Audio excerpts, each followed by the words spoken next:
侯爷，小侯爷，你醒醒啊！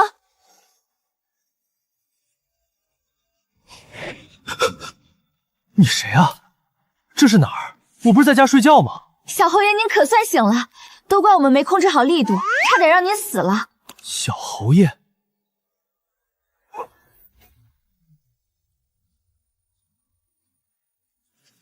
我穿入一本历史争霸小说，成了书中的炮灰，镇北侯府的小侯爷。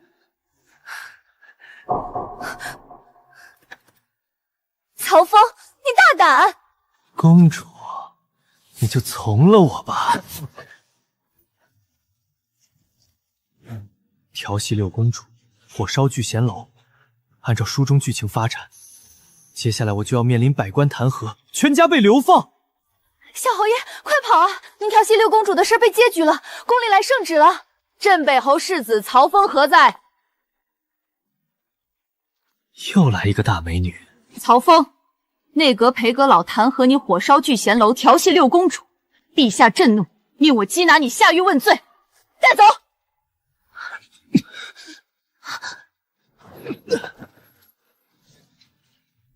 刚穿越成小侯爷，还没来得及享受荣华富贵，就被下了大狱，这是什么地狱开局啊！我记得书里的女帝面冷心热，想活命得先想办法面圣才行。小侯爷别担心，老侯爷一定会来救你的。老侯爷，我爹是镇北侯，是女帝的心腹，要是他能带我入宫，就有活命的机会了。孽障！畜生！你可知你闯下弥天大祸？我今天就要剁了你，清理门户！你不是说我爹要救我吗？怎么上来就要砍我？老侯爷，息怒啊！你滚！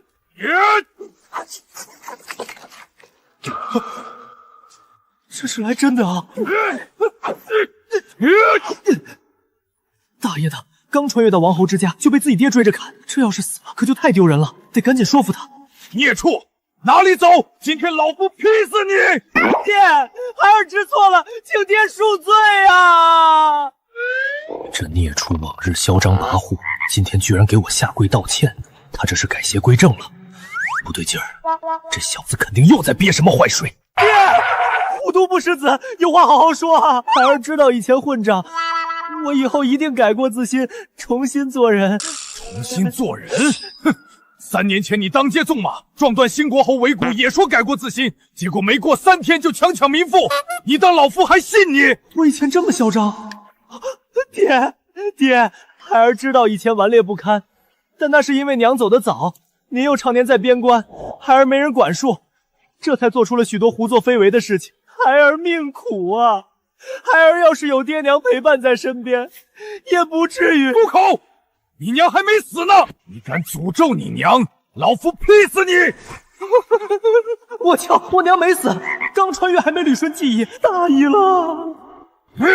爹，我错了，我自知罪孽深重，但只想入宫面圣，求陛下开恩。哼，带你进宫，陛下不得立刻砍了你！老夫倒了8辈子血霉，才有你这个儿子。看来不下点血本，这一坎是过不去了。爹，孩儿一人做事一人当，火烧聚贤楼，调戏六公主都是我干的。既然您不带我入宫面圣，那我就一头撞死在这里，以死谢罪，豁出去了。儿子，小侯爷，你醒醒啊！没想到我这丫鬟还挺有货。我老糊涂了，怎么能逼得儿子撞墙啊？你可不能死啊！你死了，爹怎么活？爹，您松开点儿，孩儿快被勒死了。你还活着，太好了！都是爹的错，爹不该吓唬你。不就是火烧聚贤楼，调戏六公主吗？爹这就带你进宫求情。要是真惹怒了陛下，大不了咱们全家一块儿死。大爷的，这一劫总算是过去了，入了宫就有办法了。这皇宫也太豪华了，没想到我调戏的六公主长得这么美。忠永侯世子叶永昌，我调戏的六公主是他未婚妻，现在肯定怀恨在心。罪臣曹震携犬子曹峰拜见吾皇，吾皇万岁万岁万万岁！陛下，曹峰火烧聚贤楼，调戏六公主，此等罪行不容有赦，还请陛下严惩。这混蛋今日定要你镇北侯府满门抄斩！没出息的东西！身为忠永侯世子，被人调戏了未婚妻，不知道自己打上门，反而在这里让我主持公道，让六公主嫁给你，真是倒了血霉！这有你说话的份儿吗？还不退下！曹峰，你可知罪？陛下，臣教子无方，一切罪责在臣，求陛下降罪于臣，饶过犬子。现在知道教子无方了。你那儿子闹得地精鸡飞狗跳，真当朕不知情？调戏六公主，这是在打皇家的脸。今天绝不能轻易放过这小王八蛋。陛下，镇北侯世子曹峰以下犯上，调戏皇家公主，曹朕教子无方，致使曹峰品行恶劣，望陛下严惩，以示正听。没错，曹峰今日敢调戏公主，明日就敢造反。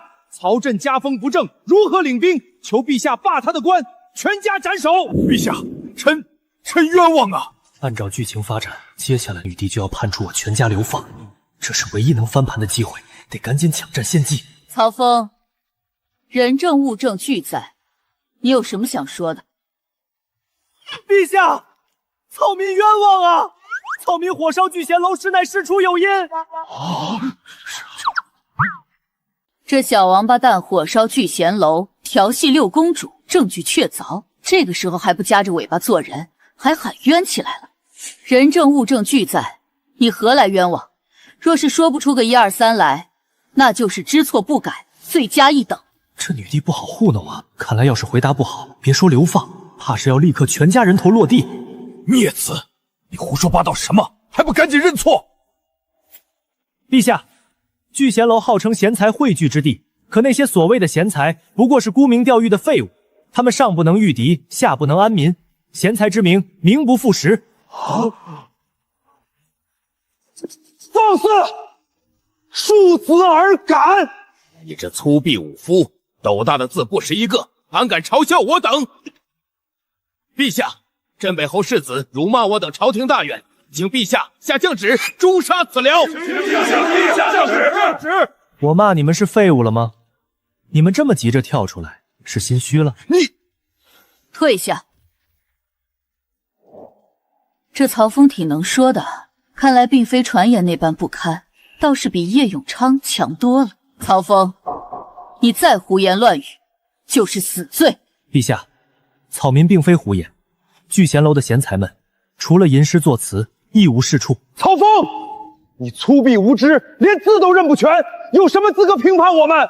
谁说我不会吟诗作词？我所作诗词比你们强千百倍。笑话！你曹家是军武世家，你一个纨绔子弟还会作诗？一个丘巴也敢口出狂言，真不怕风大闪了舌头？这曹峰真是疯了，满口胡言乱语。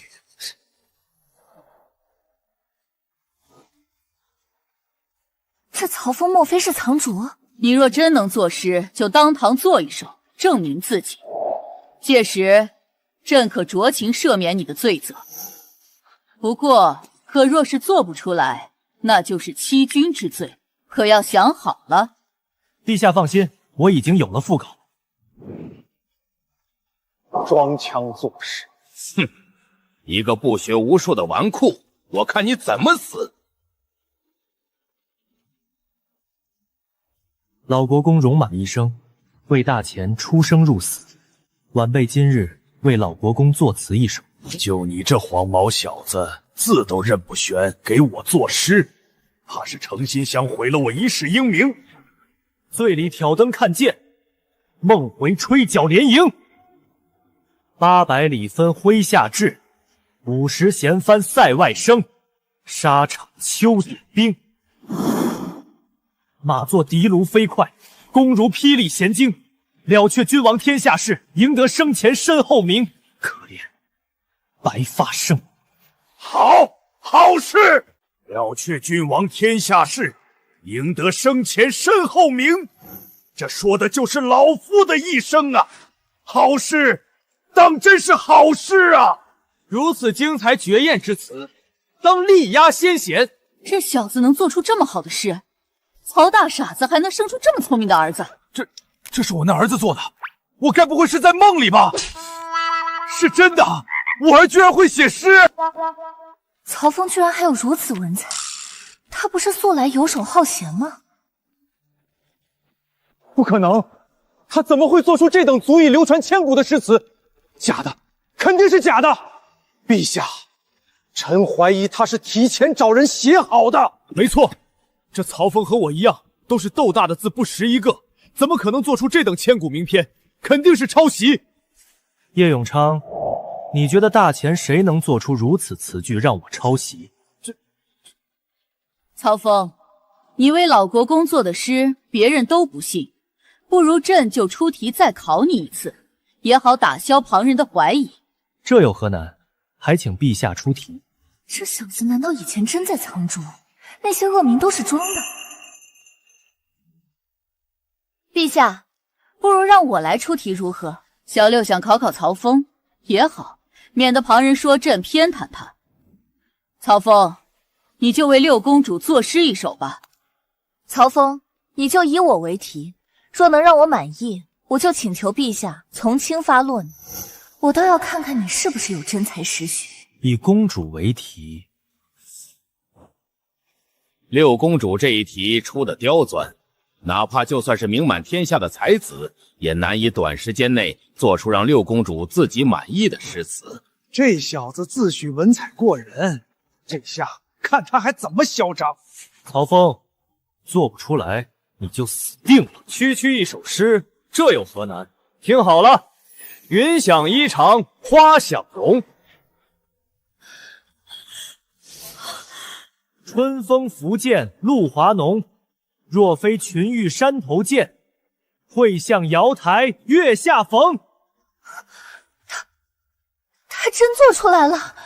云想衣裳花想容，春风拂槛露华浓。好诗啊！这是将小六的美貌全给夸赞出来了。若非群玉山头见，会向瑶台月下逢。他这是对我表白吗？陛下，曹峰大才乃栋梁之才，请陛下破格重用，让他为朝廷效力。人等附议。不是，这种事都能做得出来，他还是我的种吗？这混球居然趁着作诗还调戏六公主，不过他倒是颇为才华，看来是朕以前看走眼了。他凭什么能做出这等诗词？我等饱读诗书，想要吟诗作对也得酝酿一番。这曹峰倒好，出口成章，还有天理吗？竟然让这小王八蛋逆风翻盘，太气人了！陛下，曹峰能作诗，纯属运气，破格重用难以服众。况且他调戏六公主，以下犯上，为了皇家颜面，不可轻饶啊！是啊，陛下，曹峰亲口说，吟诗作词算不得贤才，那他做两首诗也算不得什么。他调戏公主，理应问斩。陛下，六公主是我的未婚妻，她调戏我的未婚妻，你可得为我做主啊！曹峰火烧聚贤楼，又调戏公主，罪该万死。朕念在他有才学，死罪可免，但活罪难饶。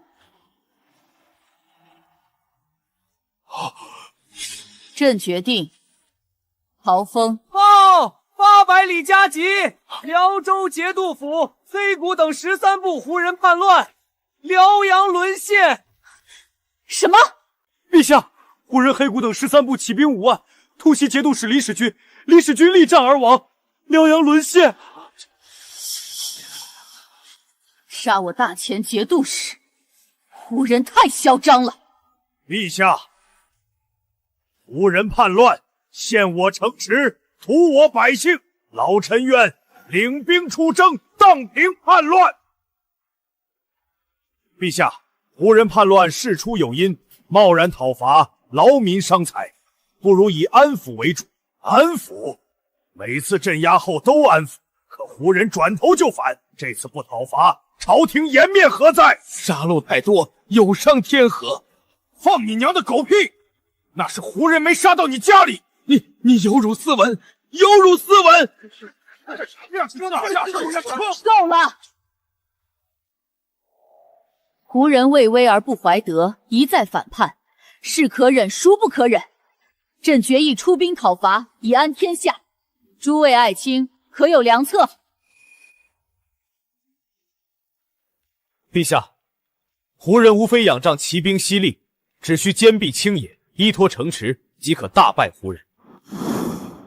父皇，抽调所有骑兵前往辽州，正面与胡人野战，毕其功于1役如何？3年前，老夫就曾奉陛下之命，率3000铁骑征讨胡人，可惜胡人却远遁千里，最终只是劳民伤财，寸功未立。这咋样都不行，这该如何是好？偌大朝廷，难道就没有一个能指望得上吗？胡人作乱，这是我唯一的机会。要是能献上破敌良策，非但能免死，还能借此机会离开京城。陛下，草民有破敌良策。胡人大军当前，满朝文武都没有办法，你一个黄口小儿，能有什么破敌良策？孽子，军国大事，不可胡言乱语。爹，孩儿心里有数。陛下，草民有上中下3策，敢问陛下想听哪一策？哦，你倒说说看，一个黄口小儿，我倒要看看你能说出什么话来。下策，如二皇子所言，抽调龙骧军、神武军等全国精锐，由老将统兵，兵发辽州，不计代价杀尽胡人，一劳永逸解决叛乱。30万大军，这太劳民伤财了。此策虽能绝后患，可弊端明显。大军倾巢而出，胡人会逃遁，周边强敌也可能趁虚而入，大前有亡国之危。陛下，此策不可行，不能为借赖之患置国朝于险地。中策呢？中策，分化瓦解，以胡制胡。辽州胡人各部矛盾重重，朝廷可拉拢忠于大前的部落，许以高官厚利，让他们去打反叛胡人。朝廷坐山观虎斗，坐收渔利。此计甚好，无需兴师动众，就能镇压叛乱。可此策也有弊端，胡人懂唇亡齿寒的道理，怕他们拿了好处却不出力，到时候朝廷赔了夫人又折兵。有理。那上策呢？设流官，兴教化，移民戍边。还以为是什么惊喜计策，没想到如此平淡无奇。陛下，胡人屡次反叛，是因为与大前始终隔着一条心。我大前给他们好处，他们就老老实实；没好处就反叛。辽人多部落，我朝以往只是以胡制胡，并不多加以接触。胡人不通教化，堪称有奶便是娘，反叛都已经成了惯例。老国公说的对，可要是朝廷派官员直接管理胡人，开学堂教他们官话礼仪，让他们认同大前，再鼓励百姓去辽州定居，只要内地百姓多了，胡人还能叛乱吗？还敢叛乱吗？高明，此乃100年大计，一旦做成，辽州将永归大前。这是我儿子，以前怎么没发现他这么有韬略？难道老祖宗显灵了？他非但能作诗，还能有这般谋略，竟然是个文武双全的奇才。这小子怎么就有这种谋略？他凭什么？镇北侯世子曹峰富有韬略，不愧是将门虎子。不过此3策虽好，可难以抵消你调戏公主的死罪。不是，还有没有天理了？难道我挖你家祖坟了？非要弄死我啊？不过按照剧情发展，接下来京城一团漩涡，正好能趁这个时候跑路离开。陛下，草民自知火烧聚贤楼、调戏公主都是死罪，可此乃草民一人所为，与曹家无关，求陛下明察。你倒还有些担当。不过我曹家世代为将，对大前忠心耿耿，我身为曹家后辈，只求陛下给草民一个机会，让草民去战场杀敌，为大前流尽最后一滴血。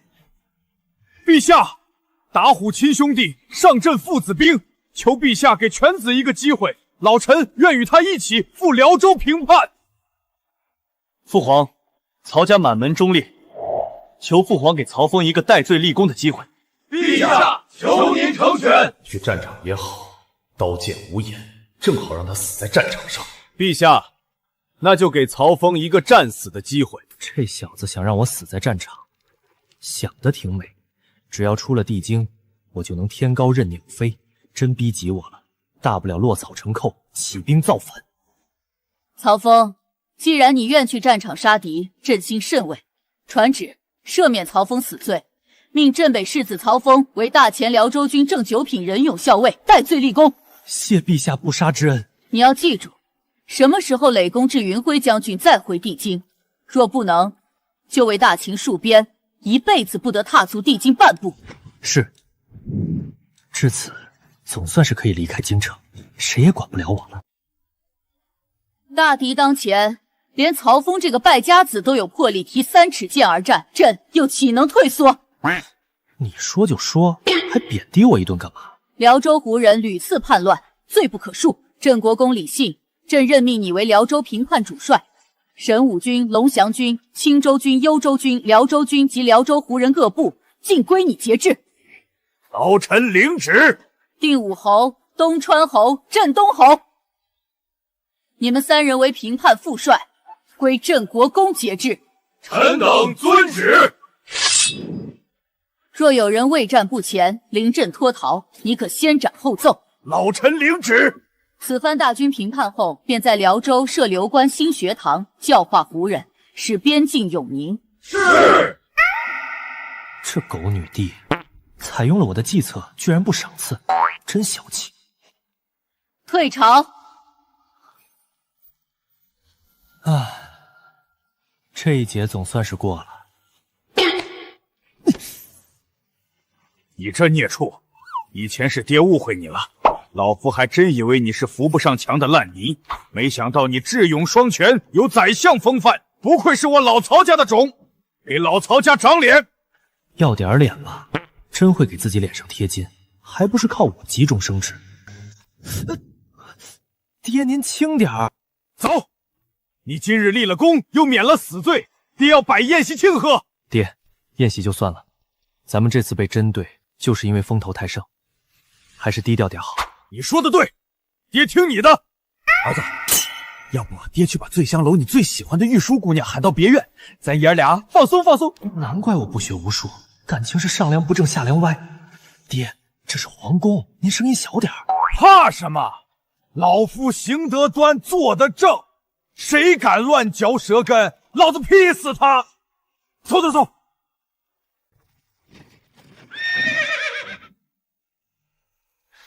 爹，你不是说要带我去醉香楼找姑娘吗？怎么回家来了？不过这侯府可真气派啊！那个，爹忽然想起来，你娘还在家里等着呢，爹得赶紧回来报个平安。怕老婆就怕老婆，还说什么报平安？风儿，你可算回来了，娘还以为再也见不到你了。娘，我没事，陛下已经免了我的死罪。没事就好，没事就好。我儿大难不死，必有后福。儿子今天回府，应该高兴才是，哭哭啼啼，成何体统？你不知道，我儿今天在朝堂上可威风了。曹傻子，你住口！我听说你早上拿刀要砍风儿，逼得风儿撞墙，可有此事？这，我只是想吓唬吓唬他。好啊，曹傻子，你长能耐了是吧？你拎着刀要砍风儿，干脆连老娘也一起砍死算了。疼，外面那么多人，你给我留点面子。你还敢躲？老娘今天要执行家法，取家法来。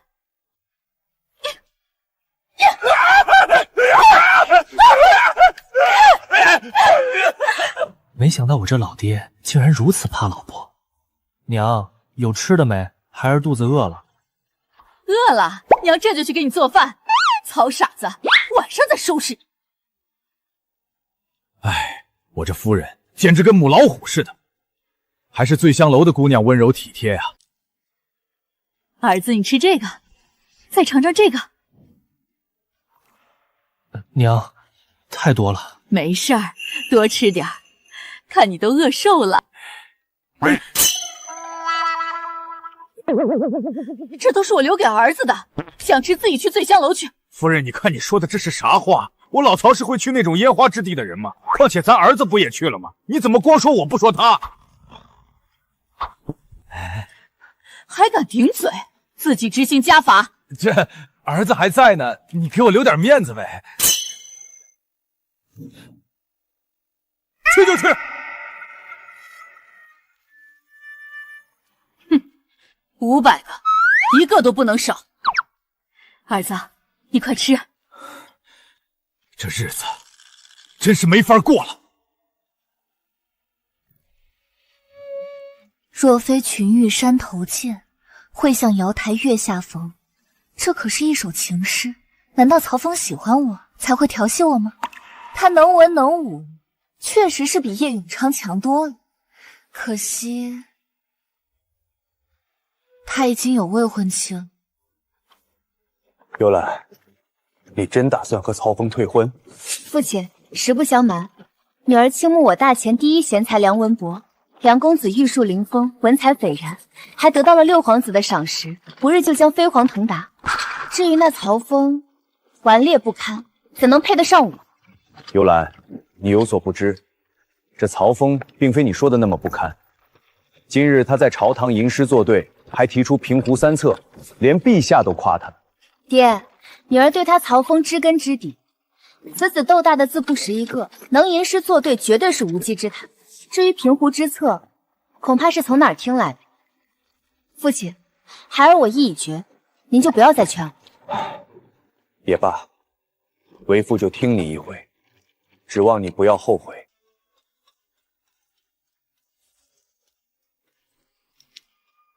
青花瓷，吴道子的画，后世全都价值亿万啊！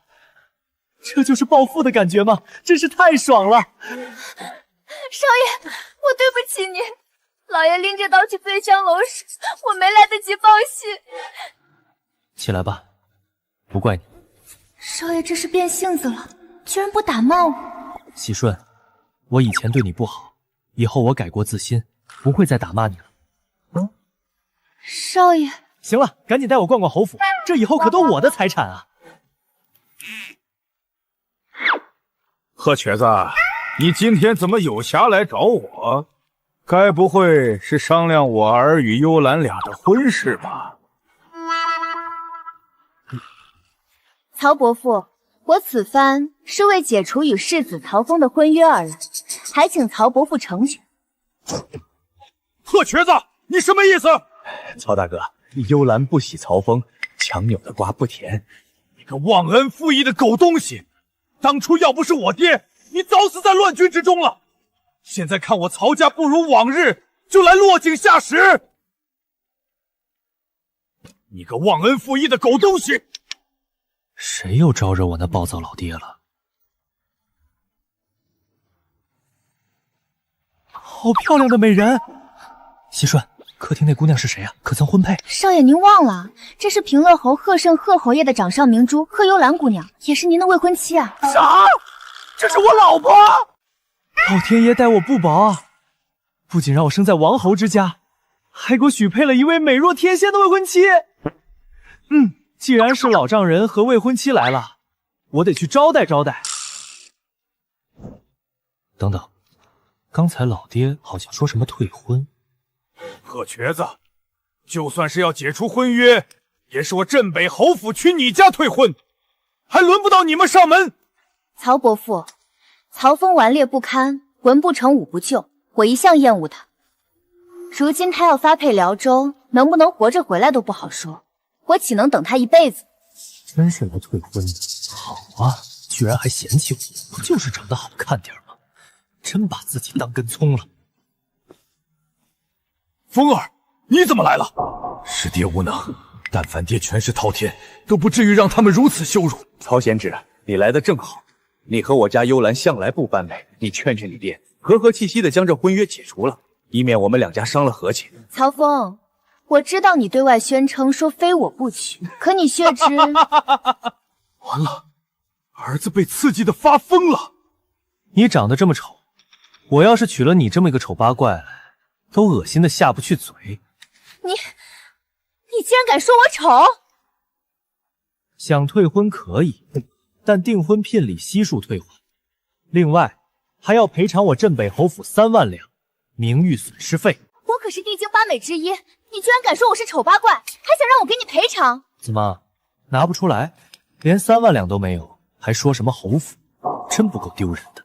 你好，我给。不对，答应的这么爽快，是不是喊低了？不好意思，刚才是我喊错了。你们应该赔偿我们镇北侯府5万两现银，如若不然，我就不答应退婚。5万两？你怎么不去抢？5万两就5万两，明日我就派人送过来。爹，我们走。完了，我儿子这是被刺激傻了。儿子，你怎么突然就改变主意了？还讹了5万两？爹，孩子想通了，天涯何处无芳草。六公主就比她好看多了，5万两银子退婚，这买卖不亏。你能这么想，老夫很高兴。这女人如衣服，旧不如新。你想要啥样的？爹再给你找。曹傻子，你再说一遍！曹傻子，你胆子肥了啊！还敢说什么女人如衣服，是想把我也给换掉吗？夫人，你怎么来了？哼，我要不来，怎么知道风儿被羞辱了呢？曹傻子，贺家上门退婚，这是奇耻大辱，你就忍了？我这不是想让儿子高兴吗？你个没出息的！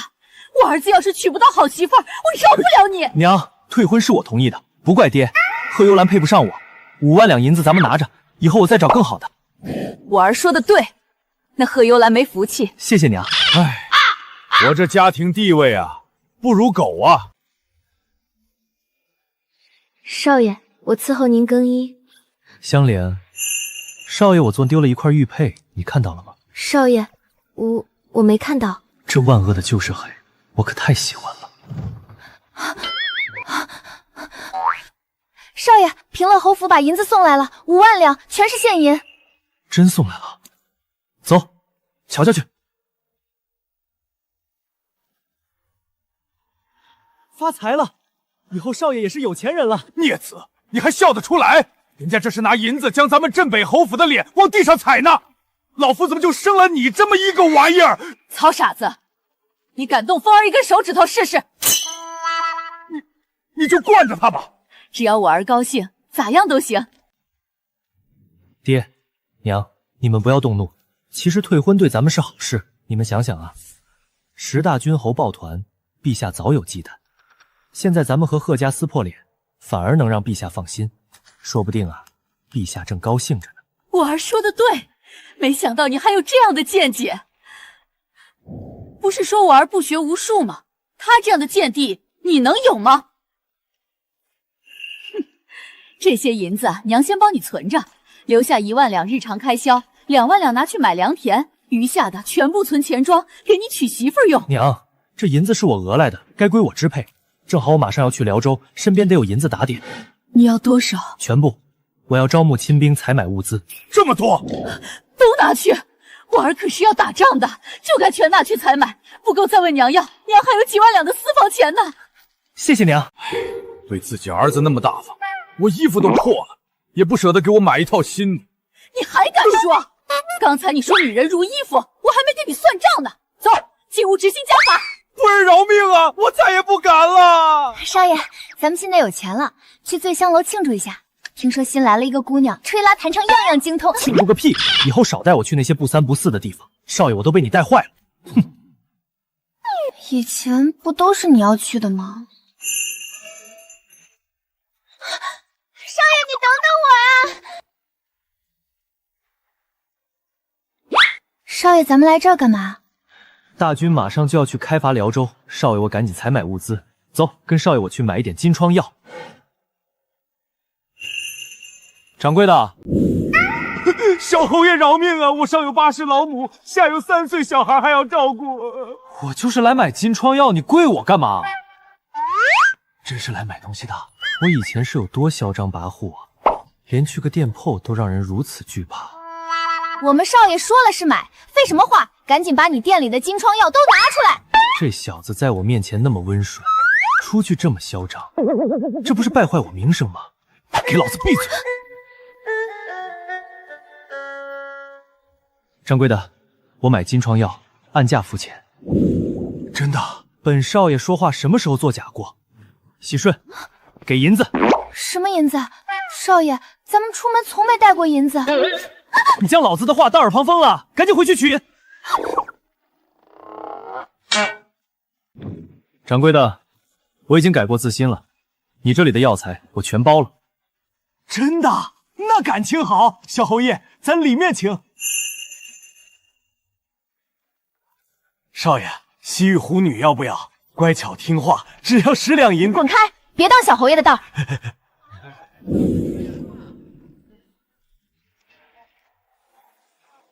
少爷您看上了，这可是豪门贵女，原来青州刺史府的大小姐，琴棋书画样样精通，还是完璧之身，只要50两就成。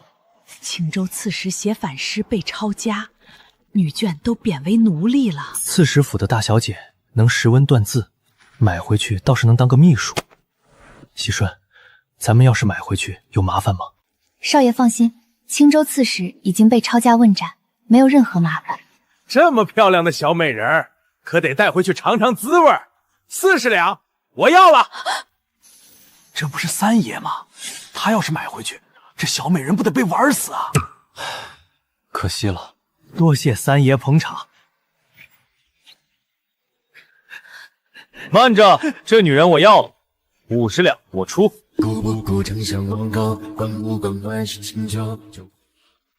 那个不开眼的敢跟我抢女人？小侯爷，赖三，你敢跟我们小侯爷抢女人，嫌命长了是吧？误会，都是误会，就是给我100个胆子，也不敢和您抢啊！这女人您拿走，银子我出。镇北侯世子曹峰恶名远扬，落在他手里，怕是没好下场。再挑30名青壮，要手脚麻利、眼神凶狠的。少爷，买这么多奴隶干什么？去辽州打仗，身边得有能用的人。好嘞。哟，这不是曹大傻子吗？曹大傻子，你马上就要去边境等死了，还有心思在这逛街呢？叶永昌，你爹我活着好好的呢，怎么老咒你爹死？真是大不孝！曹大傻子，你找死！说不过咋还急眼了呢？赶着投胎啊！老子打死你！就这点实力，以后见了我记得喊爹。曹傻子，我要杀了你！还愣着干什么？来得好！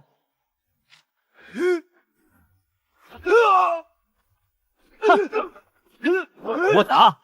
我打！我打！打！我打！打！打！还有谁？少爷有危险，给我上！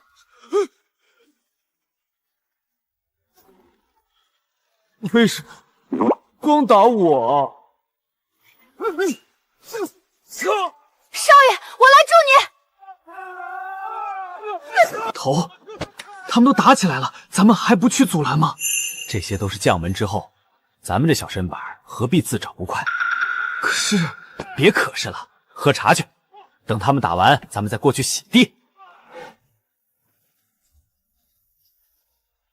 喂，醒醒！曹峰，你还想干什么？起来重睡。小侯爷，您别动，奴家给您擦鞋。这小妞长得还挺漂亮。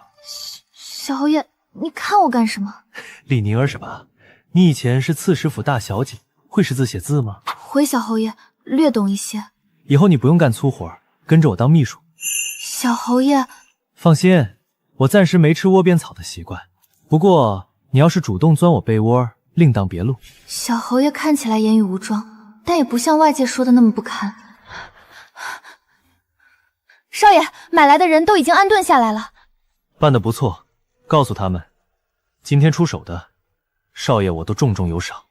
是。侯爷，儿啊，我听说你受伤了，谁胆子这么大？你说，爹给你做主，非劈了他们不可。爹，是钟永侯的儿子。什么？他好大的胆子！老子这就打上门去。爹，你先别急，这次其实是我故意的。咱们10大军侯互相抱团，已经威胁到了陛下的权势，正好借此机会和他们划清界限。儿啊，咱要是跟他们闹翻，陛下万一要收拾咱家，就没人帮咱们说话了。不还有二皇子的吗？要是实在不放心，爹你现在就去皇宫，先告他们一个黑状，试探一下陛下的反应。只要不斥责咱们，咱家就是安全的。真能行？指定能行。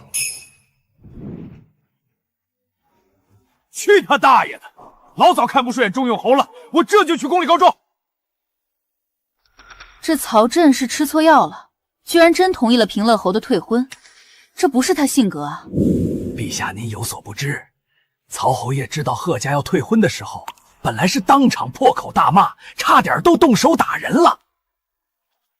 后来又怎么同意了？这退婚一事是曹峰同意的，他还顺势讹了平乐侯5万两白银呢。这个曹峰，我就猜是他的主意。曹家生了这么一个孽子，真是家门不幸。不过这两家闹翻了，倒是个好事。陛下，镇北侯曹振求见。他怎么来了？难道是后悔解除婚约的事了？曹侯爷是来告状的。告状？看来是有事发生啊！快宣！陛下，求陛下做主啊！曹大傻子，发生什么事了？慢慢说。钟永侯世子叶永昌当街殴打我儿子曹峰，求陛下做主啊！钟永侯，他们平时不是关系挺好的吗？让朕都极为头疼。怎么这帮子功勋闹起来了？有意思。曹爱卿，起来吧。具体发生什么事，细细说来。又是曹峰这个小王八蛋惹的祸，刚打了朕的6皇子，又和钟永侯世子斗殴，真是无法无天。陛下震怒了，该不会是要教训我儿子吧？传朕旨意，钟永侯世子叶永昌为人不端，当街斗殴，罚他随大军去辽州平叛，不得有误。原来是不罚我儿子。至于曹峰，顽劣不堪，就给他加担子，官升8品。我儿非但没受罚，还升官了。曹大傻子，你看朕的处罚可公正啊？公正，陛下您太公正了。什么？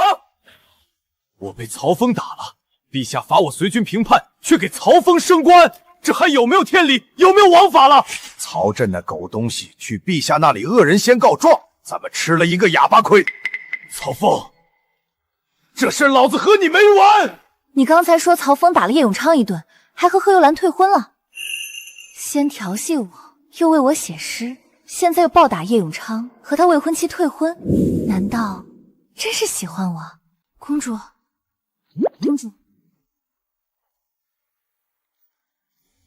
去把这些送给曹峰。公主，这可都是陛下赐给你的首饰啊，您给曹峰干啥？曹峰喜欢我，他现在正准备去边境效力，正是缺钱的时候，我得帮帮他。快去！曹峰现在没有婚约了，我得把握住机会，不信拿不下他。慢点吃，都他娘的饿死鬼投胎啊！也不怕被噎死。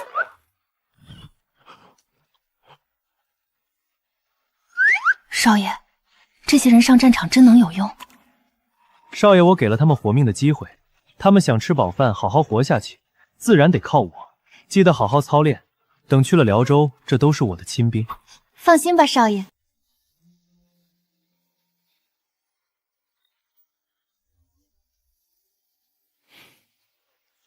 不够，还有。这小丫头还害羞了。儿子，神了！你真他妈神了！儿啊，你是真他妈的神了呀！全都被你说中了。陛下非但没有罚你，反而还给你升官了。只要咱们几个君侯闹崩，陛下不但不会对付咱们，还要安慰咱们。这下你放心了吧？放心，100个放心。不愧是我的种，就是聪明。儿子儿，你那5万两，先借老夫5000两。爹，你要银子干什么？这么好的消息，我不得跟那些老兄弟们吹嘘吹嘘？况且你马上要去辽州，老夫得让他们照顾你。可惜你娘看得紧，我身无分文。是去醉香楼吧？我那些老部下个个都是糙汉，就好这一口。给你5000两，记得还我。肯定还你，别跟你娘说啊！少爷，六公主派人来了。六公主派人来干嘛？小侯爷，这是六公主让我给您送的东西。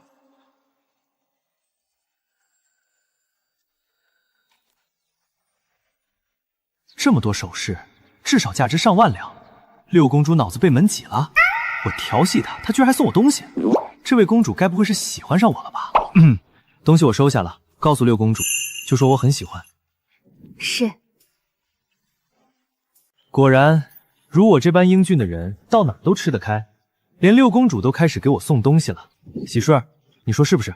少爷说的对，哪怕就是公主，也得拜倒在你的裤腿下。少爷，二皇子来了。二皇子是来找我的爹吧？你去把我爹喊回来。二皇子说了，此番是专程来找你的。找我？我和他也没什么交往。走，过去看看。二皇子殿下，不知您找我所为何事？听闻你在街上与中永侯府叶永昌发生冲突，受了伤，特意前来探望，这是一点心意。3万两，殿下真是太客气了，那我就笑纳了。您马上就要去辽州军前效力，若是遇到什么难处，尽可以去寻辽州长史，他是我的人。这二皇子想争太子位，可惜斗不过魏王，这才烧我战北侯府这口冷灶。不过有便宜不占是王八蛋。殿下如此待我，真是感激涕零。以后但凡有用找得着我的地方，尽管开口。有世子呢，孤何愁魏王？既如此，本殿下就先告辞了。我送殿下。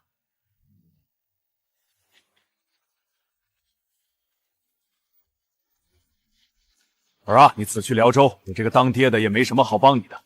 这些都是老夫的亲兵，骁勇善战，以后跟着你去辽州，护你周全。小侯爷，以后我等听你差遣。别说，以后我就靠你了。小侯爷言重了，但有差遣，我等莫敢不从。我等拜见小侯爷。好，都是百战精兵，很有精神。今天我高兴，晚上醉香楼，咱们不醉不归。这逆子，刚给他一帮百战精兵，居然带他们去青楼，这不胡闹吗？爹，要不一起去？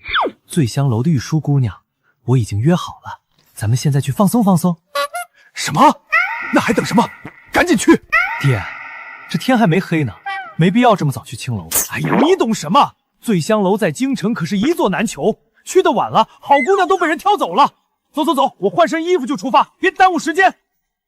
坐，大家随便坐。今天我请客，都大大方方的，敞开了玩。小侯爷发话，咱们别拘束，以后这条命就交给他了。好，谢小侯爷。傻站着干啥？少爷让坐就坐，跟着少爷，以后有你好日子过。多谢小侯爷。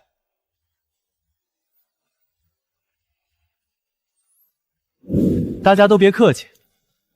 喜顺，你帮我招呼好大家伙儿，先吃饭，吃饱喝足后，让姑娘们都进来伺候着。好嘞。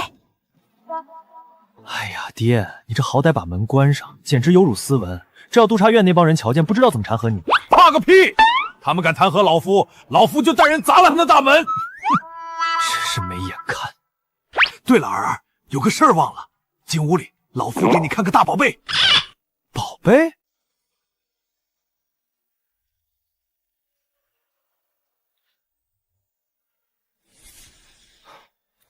爹，你不说过给我看个宝贝吗？怎么是一帮老男人？这些可都是你爹我出生入死的战友，你的叔伯兄弟怎么不算宝贝了？你马上就要去战场，这些都是你表兄堂叔，我托他们照看照看你。我这个老爹，别看平日混不灵，关键时刻还真靠谱。老兄弟们，快来看看我儿子，怎么样？是不是英俊潇洒，有我3分风范吧？曹大傻子，别给自己脸上贴金啊！你年轻时可太丑了，就是差远了。我儿子在跟前呢，也不知道给我留点面子。今晚看我不把你们都干倒，怕你啊！来就来。儿啊，别傻坐着，来敬你几个叔伯兄弟们一杯。各位叔伯兄弟，小子敬你们，我干了。好，比曹大傻子强多了。小风啊，去了军中，我罩着你。谢谢叔。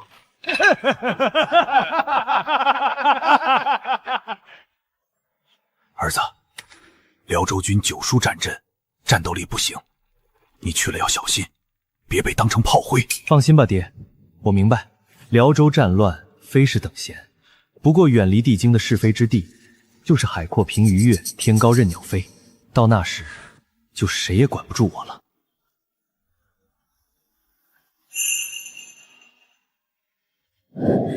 风儿，这3万两你带着，省着点花，去了就给娘写信。棉袄在第2个红木箱子里，天冷记得穿。娘，您放心，我一定好好的，早日回来。到了辽州好好效力，别给曹家丢脸。爹娘，你们保重，等孩儿凯旋。来都来了，不去见见他吗？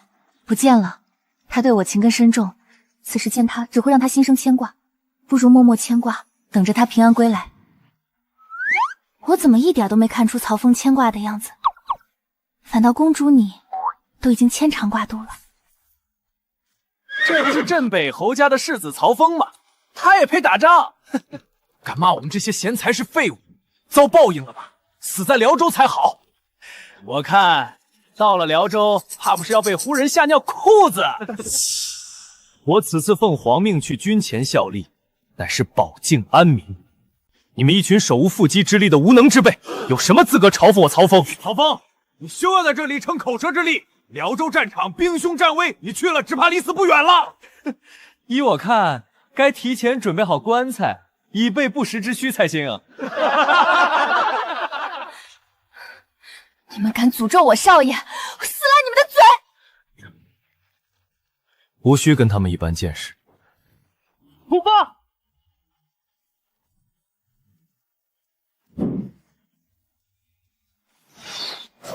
少爷小心！提醒！杀了曹峰！曹峰少爷！刚出城就遇到袭杀，看来是不想让我安然抵达边境啊。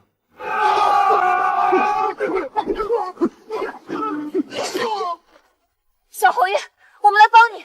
连小侯爷这样金贵的人都在杀敌，你们是想等死吗？想走？说是谁让你们来杀我的？不说是吧？我说是叶永昌。叶永昌，这笔账老子记下了。少爷，你没受伤吧？无妨，这些人还伤不到我。没想到他这个素来有恶名的小侯爷，竟然能和奴仆一起杀敌，他真的是个纨绔吗？小侯爷，您救了我们一条命，还给我们饭吃，从今往后，我们这条命就交给您了。愿为小侯爷效死。很好，我保证，只要能活着回来，必定为你们洗去奴仆身份，搏一个锦绣前程。愿为小侯爷效死！愿为小侯爷效死！将这些人收服，手下也就有了可用之人。叶永昌，你袭杀我的这笔账，等到了边境，再来好好跟你算。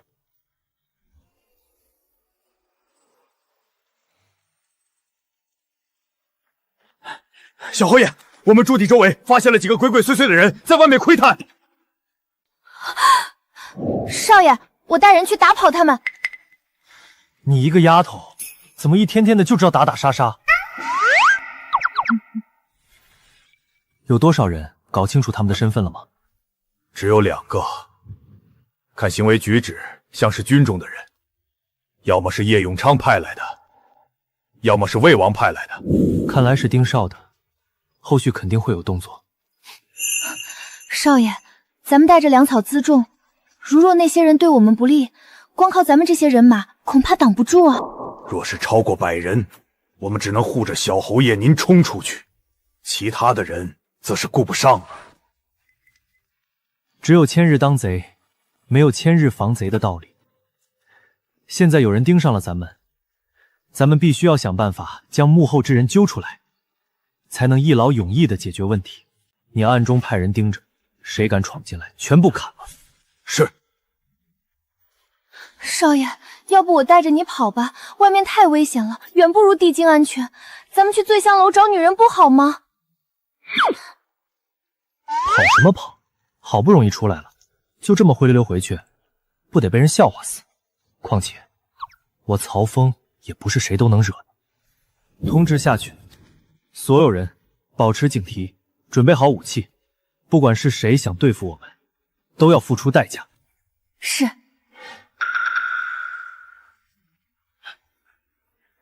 小侯爷，出事儿了！有一伙人闯入了咱们营地附近的张家庄，见人就杀。什么？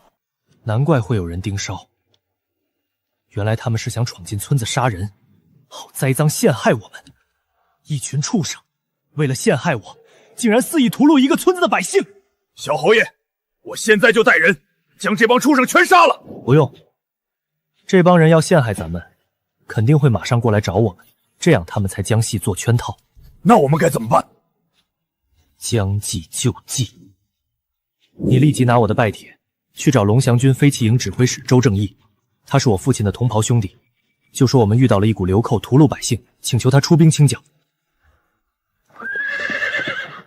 喜顺，请少爷吩咐。你现在快马加鞭去镇国公军中找我表弟张永豪，让他务必要请镇国公出手，派人来抓我。让镇国公来抓您？那些想陷害我的人肯定想过来抓我，与其让他们随便给我加罪名，还不如主动出击，化被动为主动。只有镇国公出手，才能弄死他们。你快去！想栽赃陷害我，这一次就是你的死期。终于来了，给我围起来，一个都不许放走！陶峰，张家庄上下63口被你带人凌辱屠戮，你简直畜生不如！现在我奉我家侯爷之命，特来缉拿你归案。你家侯爷是谁？哼，定武侯宋睿。宋睿，原来是他，不过就是魏王的一条狗，也敢陷害我！死到临头还敢猖狂，给我拿下！住手！你可知我身边这位乃是镇北侯世子？你们若是抓了他，可知道后果？哈哈哈！别说他爹是镇北侯曹震，就算是天王老子来了，曹峰今日也必死无疑。曹峰啊，曹峰，谁让你那么嚣张跋扈，得罪了不该得罪的人？你就吃定我了？哼！难不成你还想反抗？可要想清楚，反抗就是畏罪拒捕，格杀勿论。你在地京那是嚣张跋扈的镇北侯世子，没有人敢动你。可到了这儿，老子捏死你就和捏死一只蚂蚁差不多。我实话告诉你吧，上头就是要我来杀你的，你死了就死无对证了。想杀我，也得看你有没有这个能耐。好大的口气！老子今天非不信这个邪！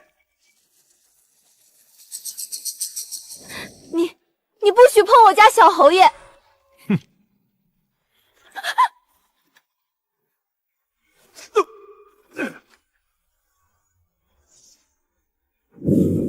想杀我，你动一下试试，老子割断你的喉咙！你敢！老子连六公主都敢调戏，你算个什么东西？也敢威胁我？小侯爷，别，我错了，您千万别冲动。让你的人放下兵器，否则老子杀了你！退后！小侯爷，我与您无冤无仇，我也是奉命行事，迫不得已。叫你的人下马，兵器扔掉，去那边抱头蹲下。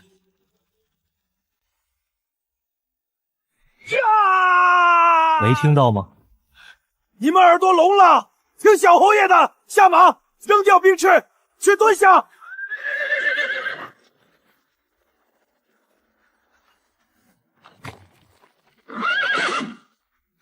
少爷，你没事吧？大哥，这是怎么回事？定武侯宋睿派来的，想要杀我灭口，来一个死无对证。定武侯胆敢派人杀你这个镇北侯世子，他吃了雄心豹子胆了。我们定将此事禀报给老公爷，请老公爷为大哥您主持公道。你们可将有人诬陷我的事儿禀报给了老公爷？我们得到消息后，马上就禀报了老公爷。他也不相信你会犯浑，无缘无故屠戮张家庄老少63口，特命我们先将你带回去，然后彻查此事的真相。好，我们先去中军大营。宋睿，今天就让你看看，到底是我死，还是你这个魏王的狗死。出发！国公爷，曹峰那个畜生屠杀了张家庄满村上下，现在人证物证俱在，还请国公爷下令将曹峰拉出去斩杀，以正视听。曹峰此子在地京的时候就恶贯满盈，如今更是屠戮张家庄63口，委实是残暴不仁。留着这个祸害，只会让我大前军队蒙羞。还请国公爷速作决断，还死去百姓一个公道。宋老匹夫，你休要在这里栽赃嫁祸！你说我杀了张家庄60多口人，你哪只眼睛看到了？再说了，我杀了人不逃走，还跑到国公爷这里来自投罗网。曹峰，你嚣张跋扈，无法无天，杀了人没有逃走，那是因为你觉得你爹曹振可以像往常一样护着你。这一次你绝对没有逃脱的可能，你必死无疑。老匹夫，国公爷都没发话呢，你休要在这里张口。小畜生，你敢辱骂老夫，找死！都住口！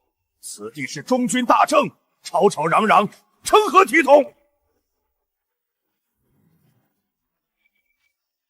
国公爷，末将有要事禀报。傍晚的时候，镇北侯世子曹峰派人求助，说有匪徒袭击百姓，我当即点了一队骑兵赶过去，最终在一片树林里追上了一众正在换衣服的匪徒。匪徒如今在何处？已经被押解在军帐之外了。国公爷，还有一事，末将需要禀报。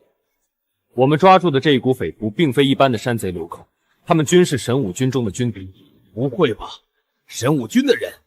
他们假扮匪徒，杀了张家庄百姓。周指挥使，你可看清楚了？好你个宋睿，竟做出如此天怒人怨的畜生行径！今天不杀你，不足以泄民愤。国公爷，还请替天行道，斩了这厮，以正军规。周指挥使，你莫要血口喷人！我神武军怎么可能做出那等屠戮百姓之事？定是有人栽赃陷害我神武军。国公爷，这些人身穿神武军的军衣，手持神武军的制式兵刃，还有神武军的腰牌。至于他们是否是神武军的人，拿出花名册一查便知。好你个定武侯，我们差一点就被你误导了。我方才就觉得蹊跷，这曹峰纵使顽劣不堪，臭名远扬，也不敢光天化日之下屠戮百姓。原来是你在背后捣鬼！你好歹是堂堂的功勋之后，竟然做出这等阴险之事，你有辱宋家门楣。不是你们想的那样，我没有派人去杀张家庄的人，肯定是搞错了。假的，一定是假的，是曹峰这厮陷害我，还敢狡辩！把人带进来。这是前来袭杀我的神武军指挥使，和老公爷说说吧，到底是怎么回事？老公爷救命啊！都是宋睿让我干的！畜生，你胡乱攀咬什么？好你个宋睿，你让我屠戮张家村满村，陷害到曹峰身上，现在居然还不认账，老子活该听了你的吩咐。国公爷，不是这样的，是他给我泼脏水，求国公爷明察呀！老东西，如今人赃并获，你狡辩也没有用了，请国公爷斩了他，以儆效尤。宋睿，你好大的胆子！屠戮百姓，诬陷同僚，还有什么好说的？来人，将这厮给我推出去，斩首示众！末将遵令。完了，全都完了。神武军都督宋睿、神威军牵兵营指挥刘大等123名将卒，涉嫌参与屠戮张家庄百姓、刺杀镇北侯世子曹峰，依照军法斩立决。镇北侯世子曹峰主动去辽州战场为朝廷效力，忠心可见。此番被人栽赃陷害，蒙冤受屈，陛下特赐黄金100两以示安抚。陛下圣明。怎么会这样？我不想死，魏王他怎么不救我？小侯爷饶命！我不想死啊！不想死？那张家村满村上下被你杀死的63口人就想死了吗？宋瑞，今天我就要亲手斩了你，为张家庄的百姓报仇！曹峰，你敢杀我，魏王绝不会放过你！魏王，早晚有一天，我会送他去见你。曹峰，你居然有大逆不道之言，你罪该万死！死的人是你，斩！宋瑞，我的崛起之路，就先拿你祭旗。曹峰，这一次宋瑞陷害，你做得很好，多谢国公爷夸赞。客套话就不说了，既然来了军中，就以实力论英雄，赶快走马上任吧，多立战功，老夫也好为你请功。还有，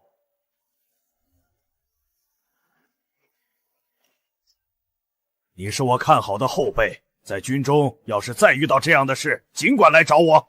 是，有了国公爷当靠山，就不怕那些人暗中动手脚，而我也能大展拳脚一番。少爷，这就是咱们走马上任的地方。辽阳好歹是辽阳府府城，怎么感觉就像是难民营一样？这与地京差距太大了吧？城内酒肆青楼我都没瞧见几家，以后少爷寻欢作乐都没地方。少说胡话。这里的确不如地京繁华，可好歹是府城，咱们要学会适应。少爷，我也是担心您不习惯。老子现在可是大前的仁勇校尉，咱们要胸怀天下，志存高远。以后休要光天化日之下再提喝花酒、听曲儿。咱们现在是有身份的人了，要注意形象。懂了，要私下说，要不少爷就是少爷呢。高，你再说，以后你就天天给我吹拉弹唱。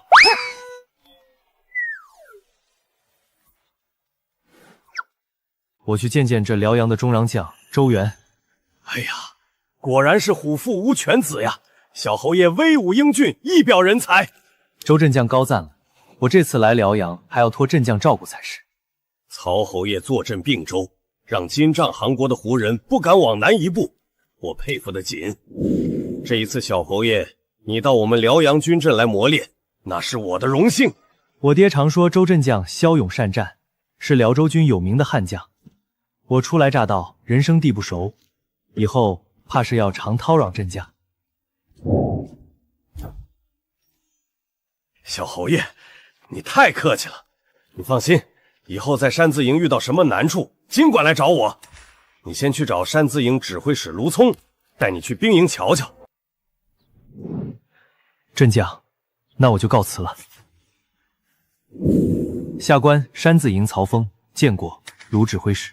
哼，曹队正，我不管你是镇北侯之子还是镇西侯之子，但是你到了我们的镇山字营，那就是我山字营的人。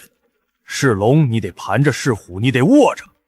你若是不听我的话，我可不会客气。上来就给下马威，初来乍到，情况不明，还是先低调一些。等取得功绩了，区区一个指挥使不足为虑。卢指挥使说的是，我以后一定听卢指挥使的话。老马，你带他交接一下。请。小侯爷，我是咱们山字营的兵曹，管咱们山字营军官的调任手续、军士的招募、文书等事务，你叫我老马就行。我带你去找山字营的周指挥接任对正。马兵曹，我初来乍到，啥都不懂，这以后还要多麻烦你。小侯爷，您以后有什么事儿尽管招呼，我老马能做的，绝对不推辞。小侯爷，咱们山字营甲队对阵，原本卢指挥使举荐的是他的侄儿，您方才也瞧见了，卢指挥使有些不待见您，您以后多注意些。原来是这样，马冰曹，多谢。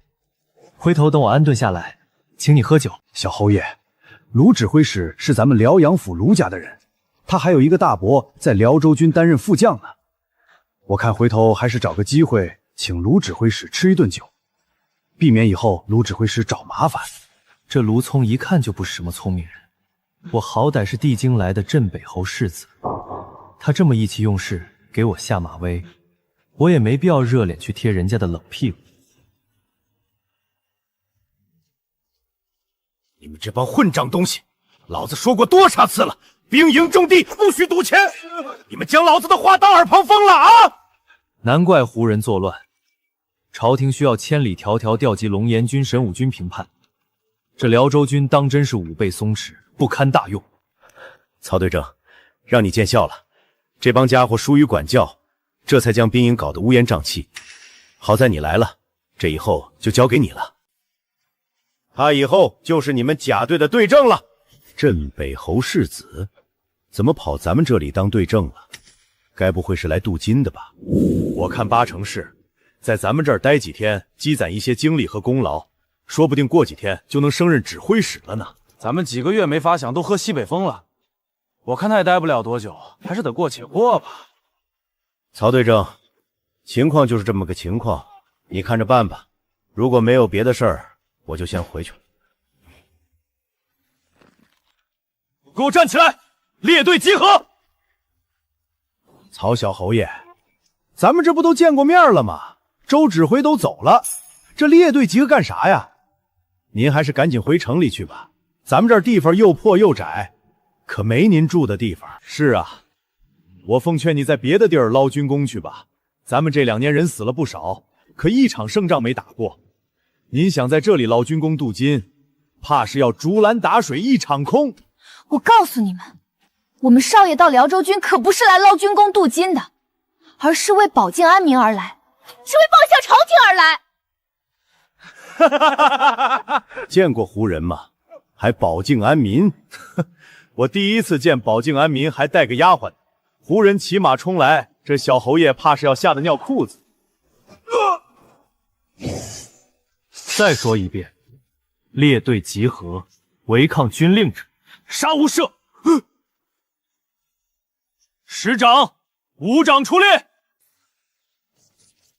小侯爷，我是咱们甲队甲10的师长左斌，咱们甲队已经欠饷3个月了，弟兄们心里有怨气，这言语有冲撞得罪之处，还请小侯爷息怒。我问你，甲队编制120人，现在在营多少？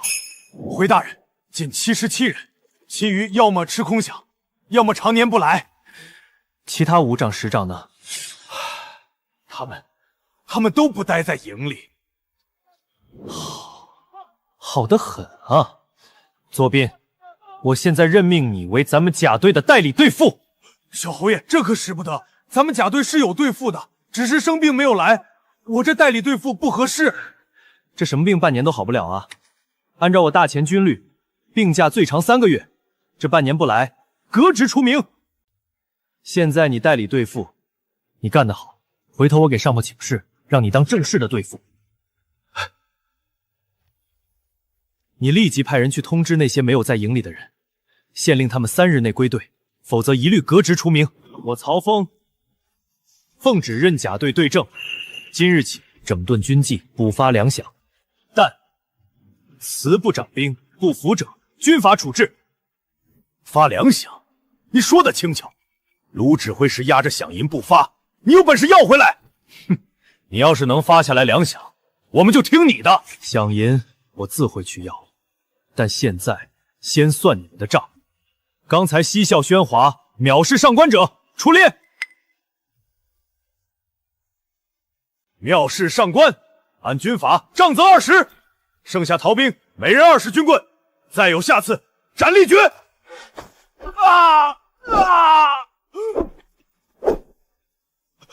我错了，大人饶命，再也不敢了。现在知道怕了，今日我不罚你们，明日战场之上，你们就会害死同袍。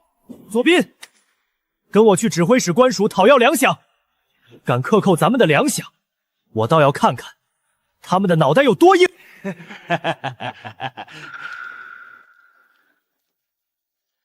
吴苍草，我是咱们山字营甲队的左斌，这位是咱们甲队新上任的队正，镇北侯府的小侯爷曹峰。我们这一次是来领取我们甲队的粮饷的。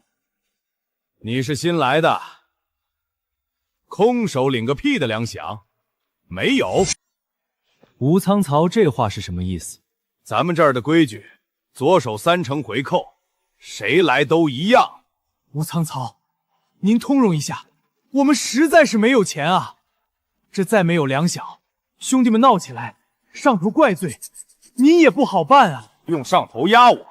我告诉你，我可是卢指挥使的人，这山字营的粮饷我说了算。有本事你找人去，看谁会搭理你！滚滚滚！别打扰我打牌！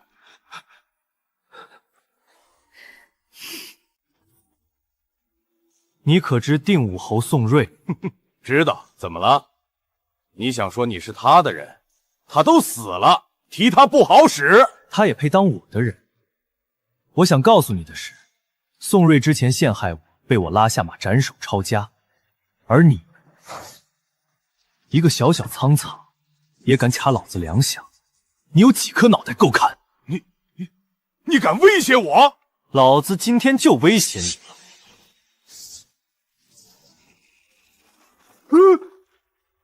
曹峰，你大胆！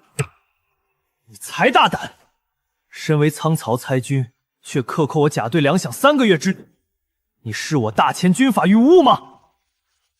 你信不信我现在就去国公爷那边告你一状，让你脑袋落地？一个发配充军的纨绔子弟而已，还去向国公爷告状，你吓唬谁呢？老子可不是吓大的！我今天把话撂这儿了，从今以后，你们甲队休想从我这儿领取到半分粮饷。好，我希望你的脖子比你的嘴巴硬一些。你一个小小的苍菜参军也敢给我上眼药？别等国公爷的大刀落下来，到时候跪地求饶。走，现在就去国公爷那儿，老子倒要看看你怎么死。老吴，这曹峰是地京来的，又是镇北侯世子，这样的人手眼通天，不像是吓唬你。这事儿可不是闹着玩的，您赶紧去将曹峰追回来，补足他的粮饷。他若是真的去国公爷那里告一状，上面彻查，别说你的脑袋不保，咱们辽营军阵从上到下都跑不了。怎么回事？吵吵闹闹的。镇将，方才我们山字营甲队的曹队正，因为领取粮饷的事儿与我发生了一点误会，他小题大做，要去国公爷那边告状。你看这曹峰刚来就跟卢聪的人对上，闹得好啊！这个卢聪仗着自己是卢家人，一直跟我作对，想要架空我。这次的事儿正好杀一杀卢聪等人的嚣张气焰。既然是误会，那赶紧去解释清楚。这国公爷在幽州的时候，一口气砍了100多犯案军徒的脑袋。这曹峰去国公爷那边告咱们辽阳军阵一状，这到时候你有几颗脑袋够砍的？赶紧去将曹峰追回来，该给人家的粮饷悉数拨给人家，别给自己找麻烦。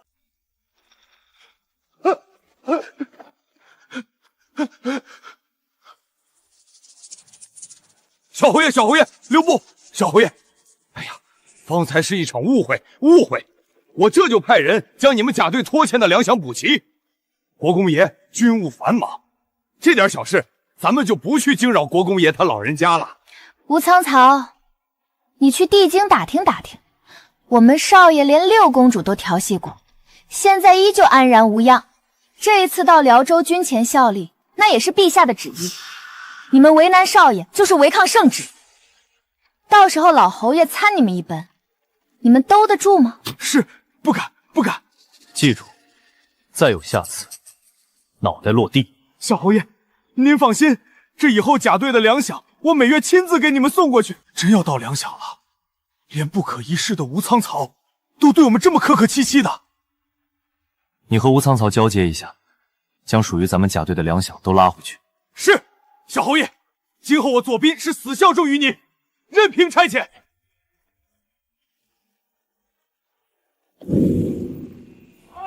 粮饷回来了，弟兄们，快来看呀！粮饷拉回来了，粮饷拉回来了！小侯爷真的做到了，他不是骗我们的。去，别乱扒了！3个月拖欠的粮饷全部拉回来了，全部都有，猴急什么？小侯爷，幸不辱命，粮饷全部领回来了。除此之外，官署还发放了新的军衣、军靴等物，全体都有。列队集合，发粮饷！弟兄们，我将粮饷给咱们领回来了，不仅仅这个月的领回来了，拖欠的也一并领回来了。只要我当甲队的队正1天，谁也别想欺负我们甲队的人，谁也别想拖欠咱们甲队的粮饷。好，小侯爷威武！以前咱们甲队怎么样我不管，但是从今以后，咱们每一名弟兄的粮饷是多少，那就发放多少，谁也不能克扣贪墨。谁若是胆敢克扣贪墨，我曹峰剁他的手。下面发粮饷。孙杨，算上先前拖欠你的军饷，此次该发给你2两银子。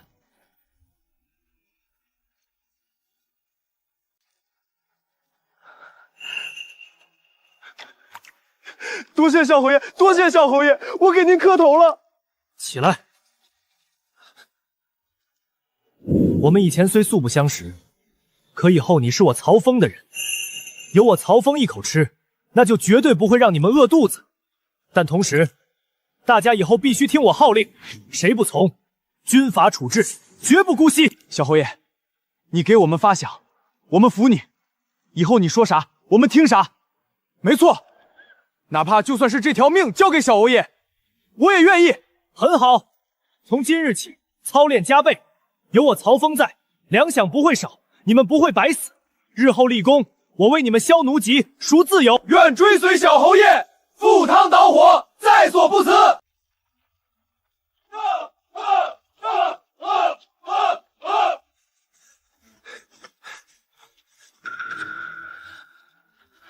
小侯爷，咱们山子营的马兵曹来了，说是给我们补足缺额的兵员。你领着弟兄们继续跑，再跑5圈，开饭。是。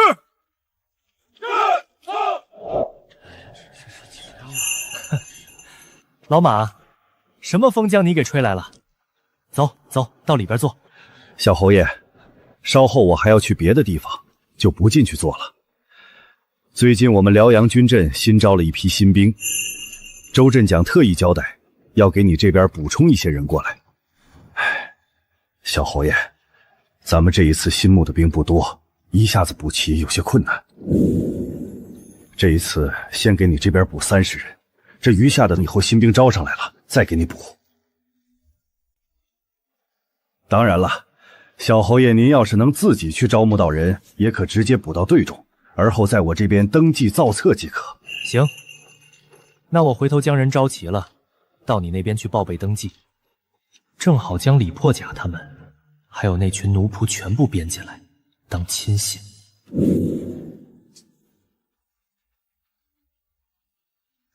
李破甲、左斌、陈大勇、周静、孙杨，我现在任命你们为我甲队代理师长。我希望你们能将队伍给我带好，不要让我失望。我会考验你们的带兵能力。如若我觉得谁兵带的不好，我会随时撤换掉你们。是。我们甲队以后是要上战场，我会对你们严格操练。如果你们谁到时候吃不了苦，想走的，我曹峰绝不阻拦。愿意留下的，我曹峰也不会亏待。现在开始今日的操练。全体都有，跑步走。少爷，这2天我让你在辽阳城内探听消息，怎么样了？少爷，我办事你就放心吧。听说辽阳军镇得到了国公爷的军令，过几日就要出兵征讨作乱的胡人了。咱们山字营也要开拔。山字营要跟胡人作战了。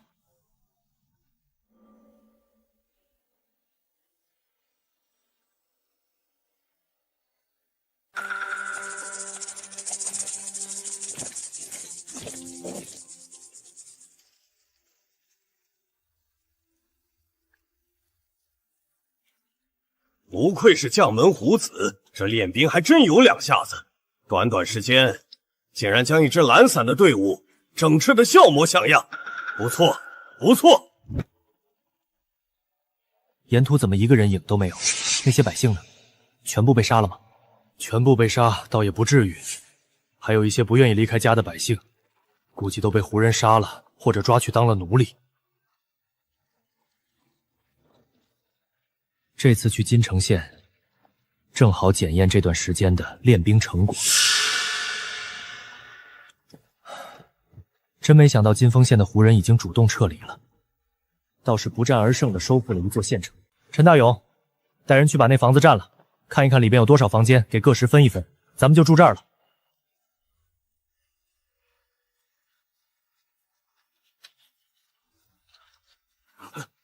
周队正，不好意思，这地儿我们先占了，你们要想借宿，不如到别处瞧瞧。你们甲队的脸比谁大还是咋？你们咋不去别的地儿借宿呢？赶紧滚开！这地儿我们乙队看上了，我们乙队要在这里宿营。周队正，先来后到，我们甲队既然先占了，那就是我们甲队的地儿。你若是想要抢，就看你有没有这个本事了。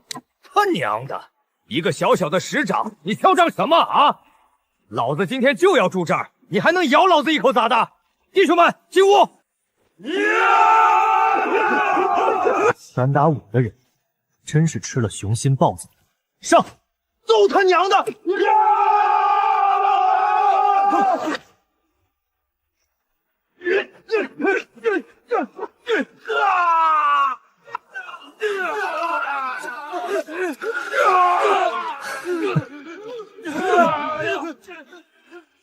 周队正，谁给你的胆子，敢来招惹我？你也不中用啊！曹峰，你给我等着！哼，还不服？给我接着打！住手！周镇将，您总算是来了。这乙队的人欺负人，你可得为我们做主啊！我们看好的房子，他们非要强抢，我们不让，他们就动手打人。你看，他将我们甲队的人都打成什么样子了？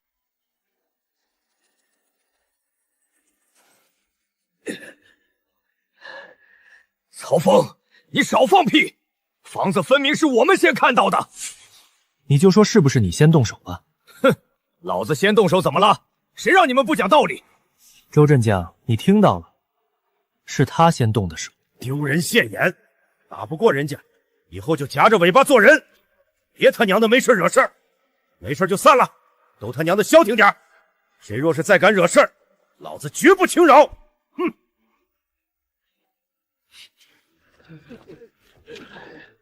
这周队正可是卢指挥使的人，你揍了他，那就是打卢指挥使的脸，他怕是不会善罢甘休，你自己多注意点。多谢周镇将提醒。行了，一路行军劳顿，赶紧去安顿好歇着，我到别处去看看。看来对于指挥使卢聪等人的所作所为，不满的人大有人在啊。正好，我也看上了他的山字营指挥使，倒是可以趁机做做文章。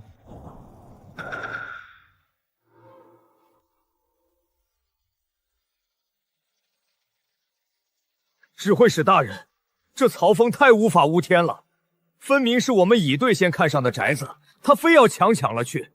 他明知道我是您的人，可他还是打了我。这哪里是打我呀，这是打您的脸呀！哼，废物，分明是你先动的手，打不赢人家，吃了亏就跑到老子跟前告状。你瞧瞧人家曹峰，这才到甲队半个多月，将甲队捯饬的像模像样。你要是有人家曹峰一半的本事，也不至于这一次被人当街暴揍。指挥使，我觉得这曹峰颇有野心，不得不防啊。前些日子他掀了吴苍曹的桌子，今日又打了我，您若是再不出面收拾他一顿，不知道的还以为他才是咱们山子营的指挥使呢。你在教我做事？他曹峰算个屁！在我的地盘上还容不得他撒野，怎么对付他，我心里有数。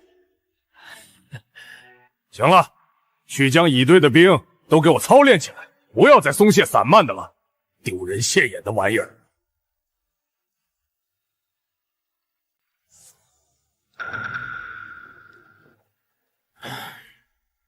胡先生，这自从调来了一个镇北侯世子曹峰，咱们山子营整日不得消停，不知道胡先生可有破局之策？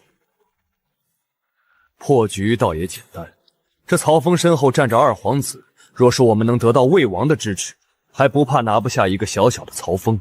魏王确实是个不错的选择，那就正好弄死曹峰，给魏王当见面礼。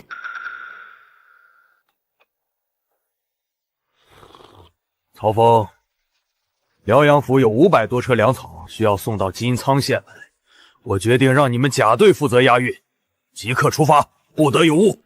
卢指挥使，我们甲队才100多号人，这么多粮草看顾不过来啊！哼，你想违抗军令？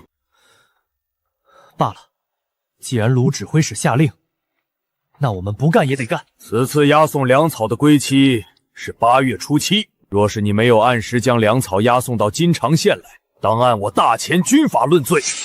你可要将归期记清楚了，不然的话，军法不容情。卑职多谢卢指挥使提醒，我定按期将粮草押送到金长县。去吧。你个纨绔子弟而已，敢和我斗，那些胡人会给你一个惊喜的。这一次，你必死无葬身之地。少爷，卢聪给您分派这么一个难以完成的差事，是想害你。你打探到什么消息了？少爷，您给我的钱，我可不是白花的。我在辽阳周围养了一些探子，已经查到卢聪跟胡人暗中勾结。这次让您押送粮草，就是想把您送往胡人的包围圈。这个狗东西，居然敢跟胡人勾结，他想送我去死，那就正好借此机会弄死他。顺便拿了他的指挥使位置。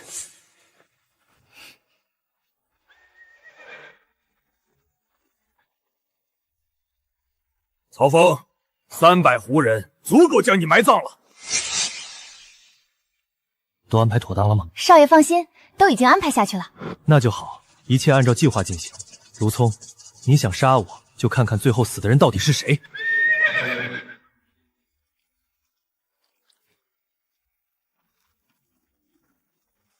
小侯爷，看马来报，前方发现200骑兵，胡人骑兵来了，快跑！终于来了，启良，进林子。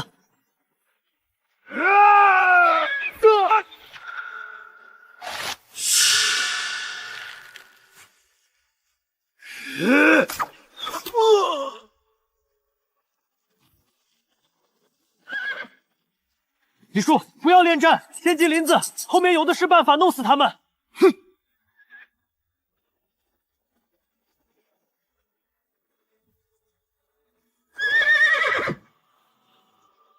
都到这个时候了，还不动手吗？等了这么久，还不动手吗？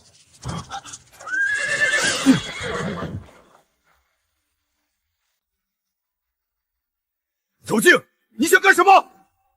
干什么？自然是奉命杀了曹峰。卢指挥使说了，只要确保你死在胡人手里，保准我连升3级，赏银500两。区区500两，就想买我曹峰的命？死到临头还在嘴硬，跟我一起上，杀了他！上！周静，小侯爷对你们不薄，你们看在我的面子上，放他一马。左斌，你竟敢不听卢指挥使的话，你信不信老子连你一块杀了？一起上，别让曹峰跑了！左斌，你想找死，老子成全你！你死吧！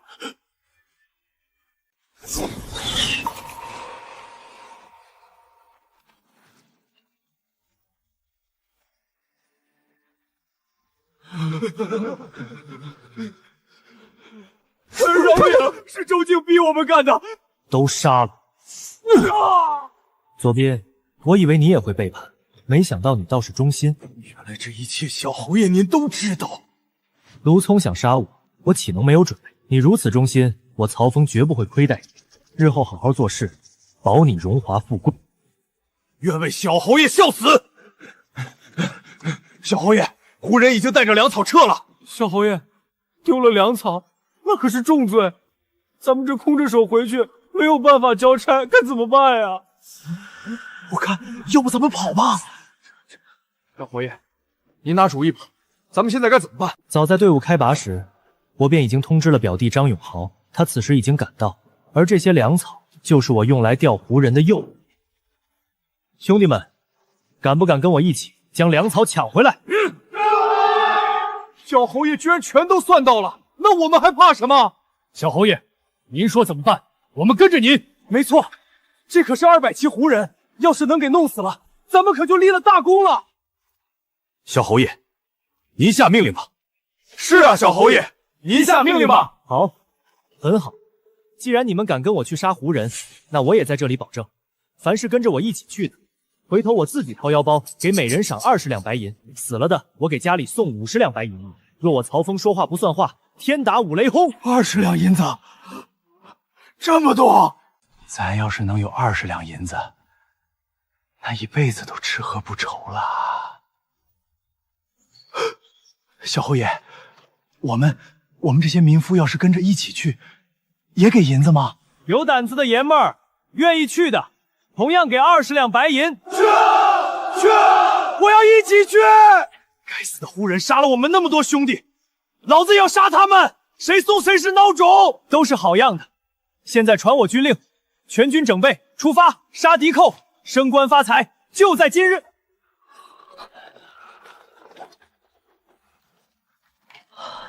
表哥，你来了。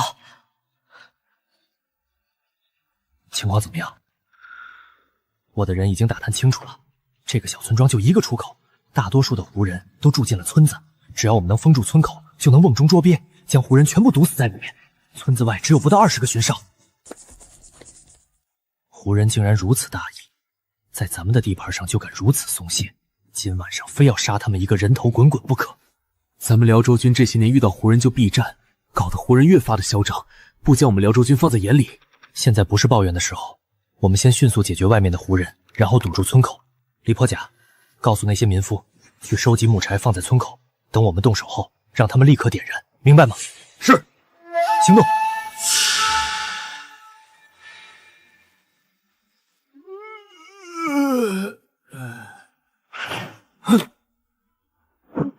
弟弟，吹号！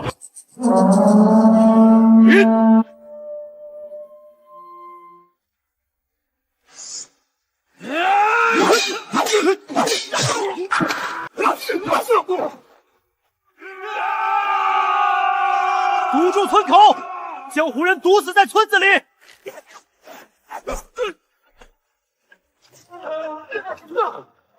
点火！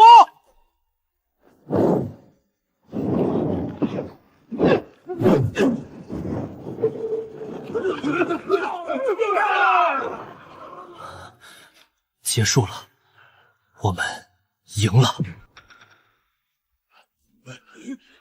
表哥，赢了！我们真的赢了，杀了200多个胡人，这下咱们可是有了滔天的功劳啊！是真的，我们真的灭了胡人的队伍，整个辽军都没有过这样的大捷，咱们差要名扬天下了。表弟李破甲，你们带人进去割首级，记住将他们的兵刃和甲胄都收拢起来。弟兄们，割首级去！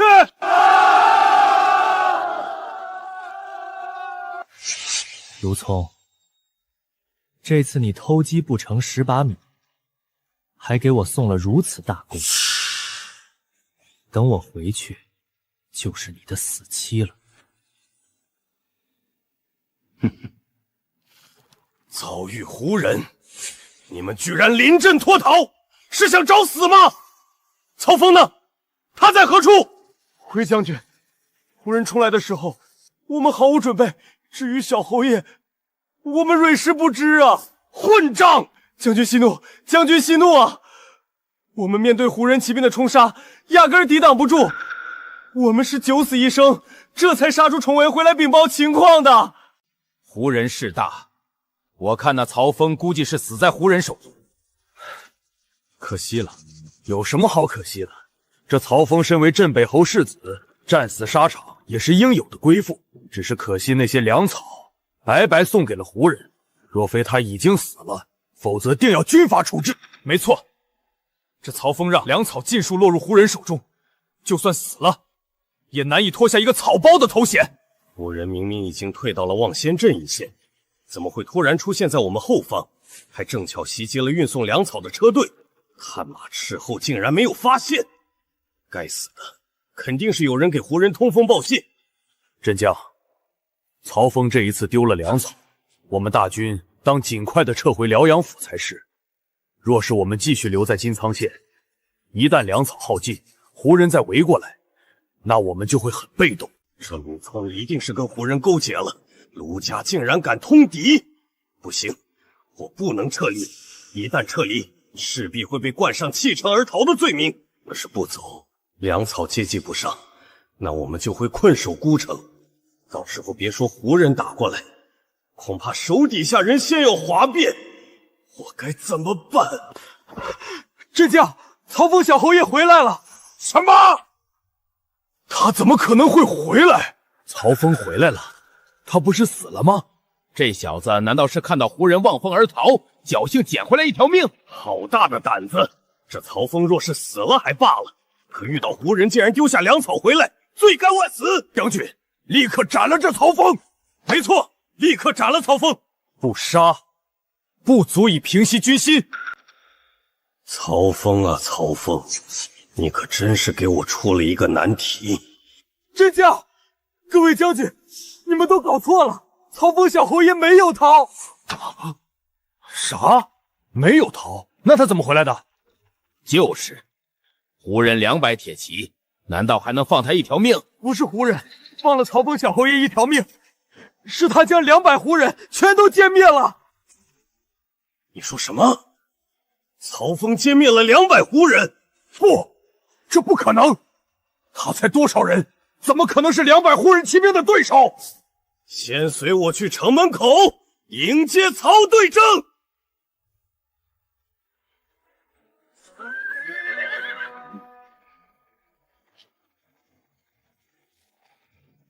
胡人首级，这少说也有上百颗吧？曹小侯爷竟然如此骁勇，斩杀这么多胡人！少爷，你终于回来了。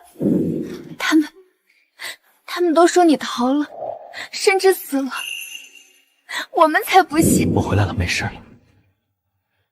山字营甲队队正曹峰，幸不辱命，押送粮草归来，特来奖令。你们甲队有几个人跑回来，说你们被胡人骑兵袭击，这是怎么回事？将军，我们的确是遭遇到了胡人袭击，好在我事先早有准备，让张永豪派兵埋伏，随后两军合并，全歼了胡人。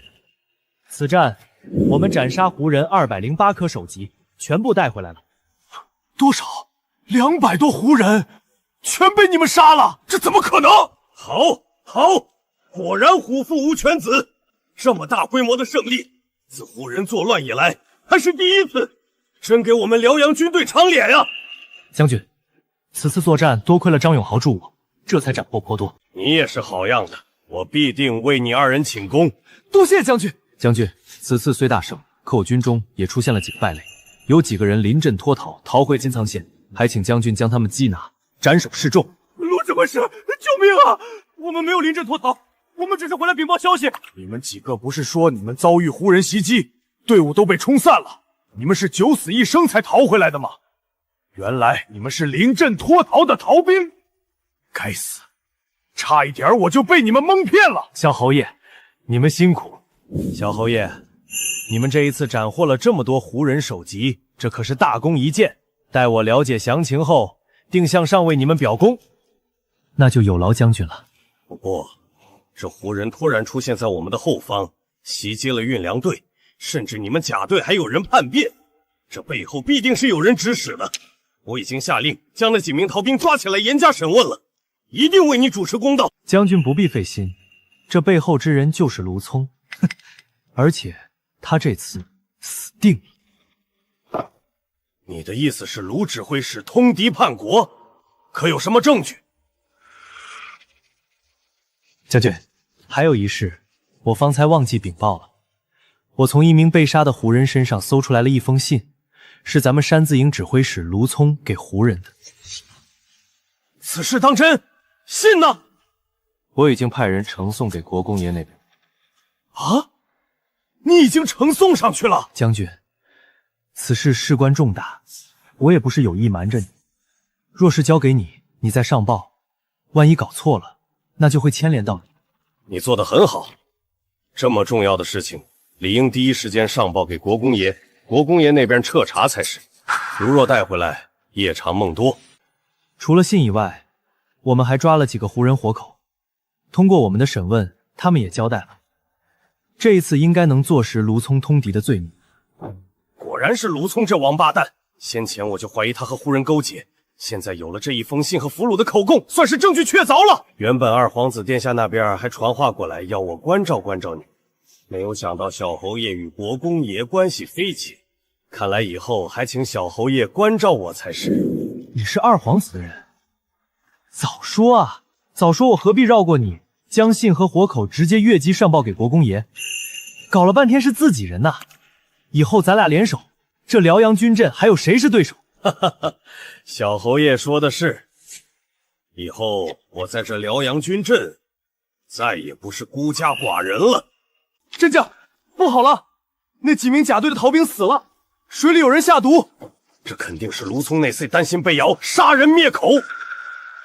幸好你没有将缴获的通敌信件和俘获的胡人带回来，这若是带回来，怕是有的人也会铤而走险，毁尸灭迹。要想人不知，除非己莫为。哼，他以为杀几个逃兵就可以高枕无忧了吗？这次他死定了。咱们到了辽州也有一些日子了，胡人一直与咱们躲猫猫，咱们大军被他们牵着鼻子走，没有什么斩获。国公爷这次叫咱们来，估摸着咱们要挨训斥了。这些胡人真是属狗的，咱们每一次清剿人还没到地方呢，他们闻着味儿就跑了，真他娘的憋屈！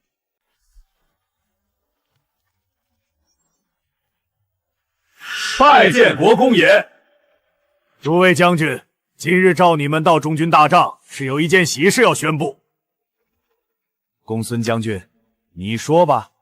我们辽州军辽阳军阵日前打了一个胜仗，其下山自营甲队队正曹峰率部押送粮草，遭遇胡人骑兵的突袭，曹峰临危不乱，指挥部署同僚，全灭208名胡人骑兵，竟然斩杀了200多名胡人，这也太逆天了！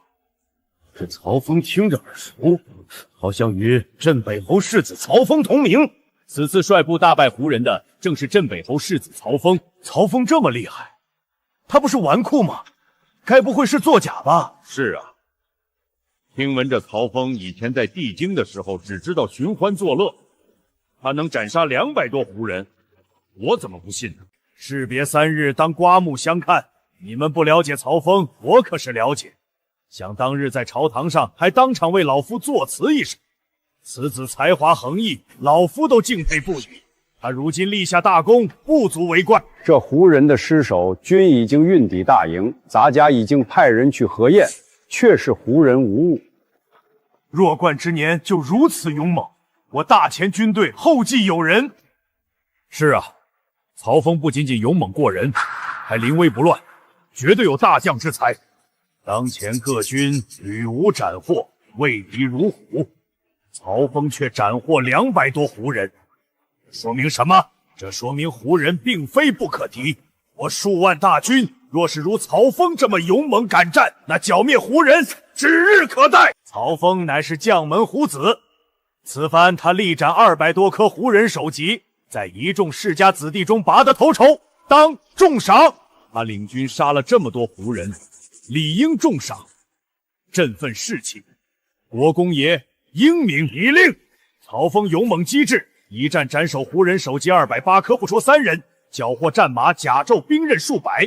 曹峰此战大振我军士气，特授曹峰为正6品宣节校尉，擢升为辽州军山字营指挥使，直接升到正6级，这可是连升6级啊！国公爷，曹峰虽立下功劳，可这一口气连升6级，怕是不妥。若是别的将士立下更大的功劳，那该如何奖赏？是啊，这封赏太重，曹峰年纪轻轻就让他担任山字营指挥使，怕是难以服众。我记得辽州军山字营不是有指挥使吗？好像是卢家子弟。哼哼，谁不服，拎着刀子去砍200多颗胡人的首级回来，老夫也给他连升6级。年轻怎么了？老夫现在只看功劳，不看资历。此次对曹峰的擢升就这么定了。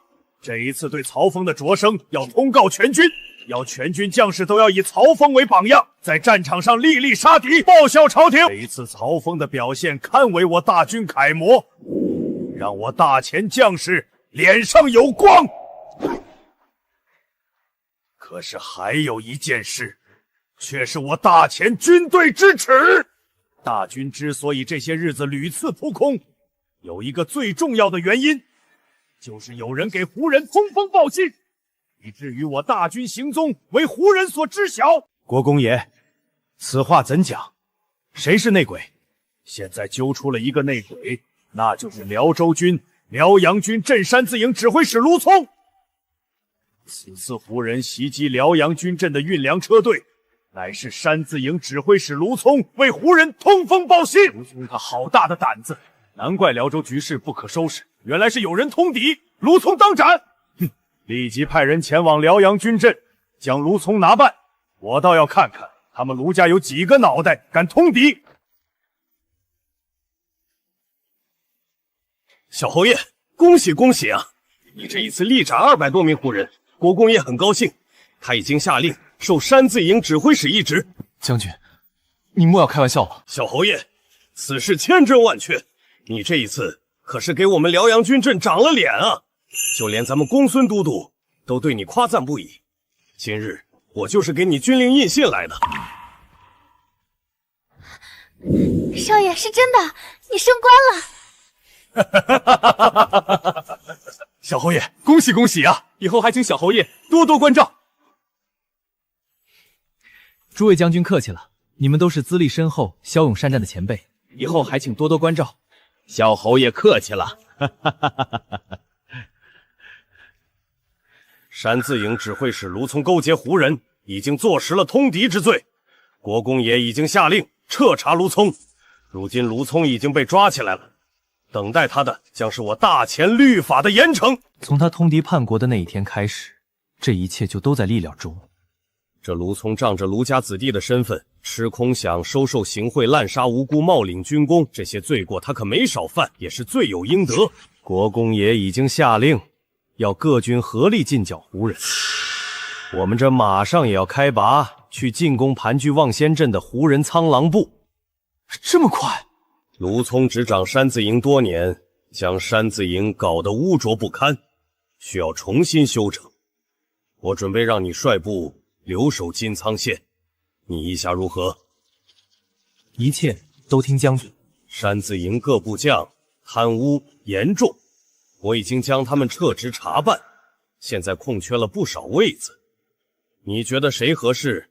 一个名单给我，我报上去。不知道这山字营空缺了多少位子？山字营如今除了指挥周兴安，兵曹参学士马小黑没有受到牵扯，其他人都或多或少被牵扯到，所以空缺的位子至少20多个。将军，这军将的任命让我举荐，不妥吧？这没有什么不妥的。你出身镇北侯府，这一次又打了胜仗，是知兵之人。这山字营交给你，你可要给我带好了。将军放心，山字营交给我，我一定好好操练这一支军队，成为支能战、敢战的部队。好，好，好！也不知道卢聪是怎么带的兵，这样的兵，上战场就是给人当靶子。指挥使，山字营711名将士已经集结派队，请您训话。各位，我曹峰当这个山字营指挥使，靠的是我能带着弟兄们杀敌打胜仗。这一次我们砍了200多头胡人首级，甲队的弟兄大多数都参战了，每人也获得了不少封赏。除了上头赏赐的，还有我曹峰自己掏腰包给的赏，每人少说都拿了30两银子。我给你们讲这些，就是想告诉你，只要跟着我曹峰，就绝对饿不着你。我们山字营从此以后粮饷会足额发放，谁要是胆敢在粮饷上动手脚，我剁他的手。好，小侯爷威武！哈哈，小侯爷，你可要说话算话呀！我曹峰说话算话，但同样的，我现在执掌山字营，不管以前你们怎么混日子，但从今以后，必须要严格遵守我大前军法。谁要是违反军法，就如死棋，战立决。老马，出列。即日起，你调任为咱们山字营都监，负责军法之事。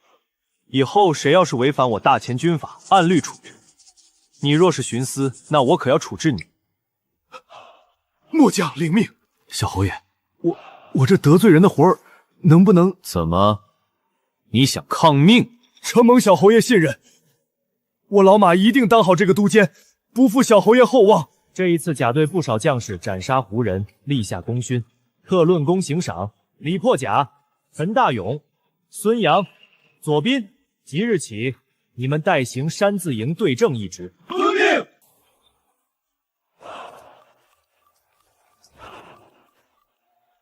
全体集合，准备今日的操练。现在所有人听令，我们开始今日的操练。各队由队正带队，从城东跑到城西，而后再折返，来回跑5趟。若是完不成的，没有饭吃。你怎么来了？小侯爷，我手底下的30多名探子都以护狼的身份撒到金城县周边各处去了。另外，我们还在金苍县西边发现了大约2000余骑胡人，是苍狼部的胡人。苍狼部？周将军不是带人去清剿的吗？怎么会出现在金苍县西边？不知道，他们是从望县镇出来的，兜了一个大圈子，绕到了金苍县的西边。他们昼伏夜出，估计1、2日就能抵达金苍县。他们是冲我来的。你们发现胡人骑兵的地方在何处？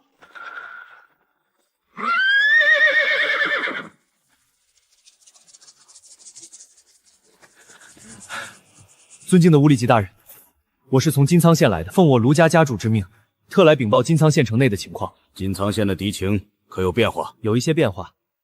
除了奉命留守金苍县的山字营700多兵马外，下午的时候，辽阳军镇虎威营派出了2队人马，押送大量粮草，到达了金苍县，现在就住在城内。区2队兵马而已，不足为虑。这曹峰害我损失200儿郎，必须死。你们在金昌县城内有多少人？能否按时夺下城门？千夫长大人，你放心吧，我们的人必定可以按时打开城门，让你们畅通无阻地进入城内。这是山字营在城内的布防情况。曹峰居住在这里，这里是宋家的宅子。知晓了他们住在何处就好办了。今晚必定杀他们一个人头滚滚。出发，争取天亮前赶到金城县。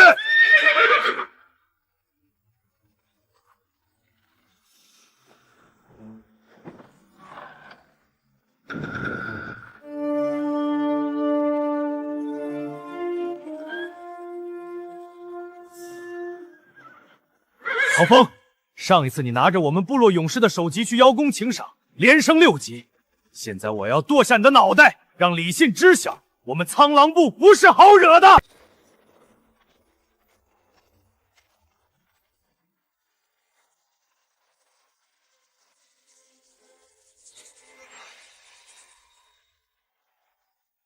吹号，进攻！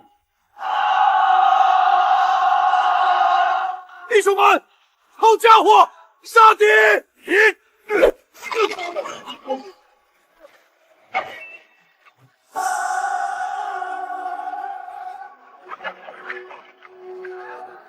方头上有人，有埋伏！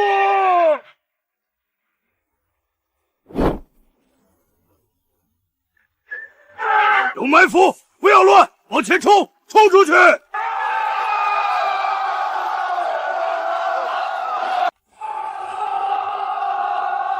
放！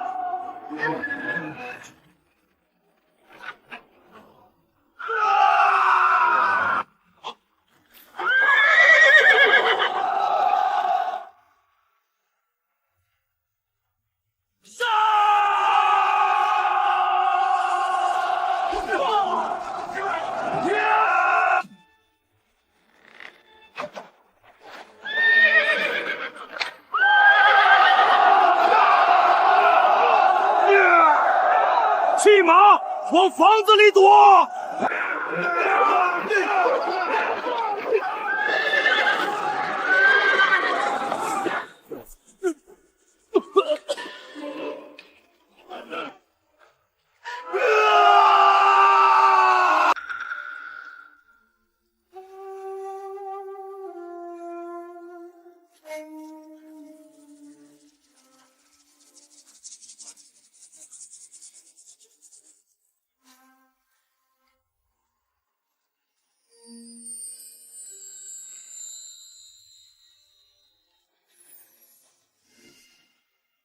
小侯爷，战损和俘获都清点出来了，请您过目。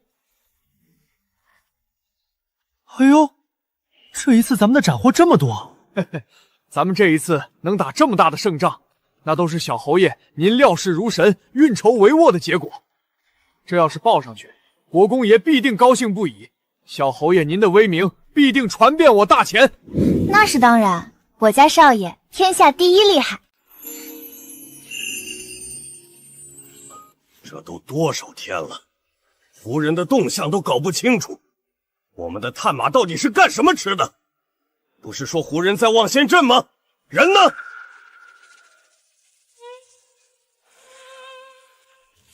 镇将，山字营报捷。山字营不是奉命留守金昌县，负责看护粮草转运伤员吗？报什么捷？山字营来人说，他们在金昌县斩杀1500余胡人，特派人来报捷。你说什么？你说什么？辽阳军阵又打胜仗了，才杀了1500多名胡人，你确定没有谎报军情？战利品已经送到了大营，我亲自核验了，的确是胡人的首级，做不得假。呀！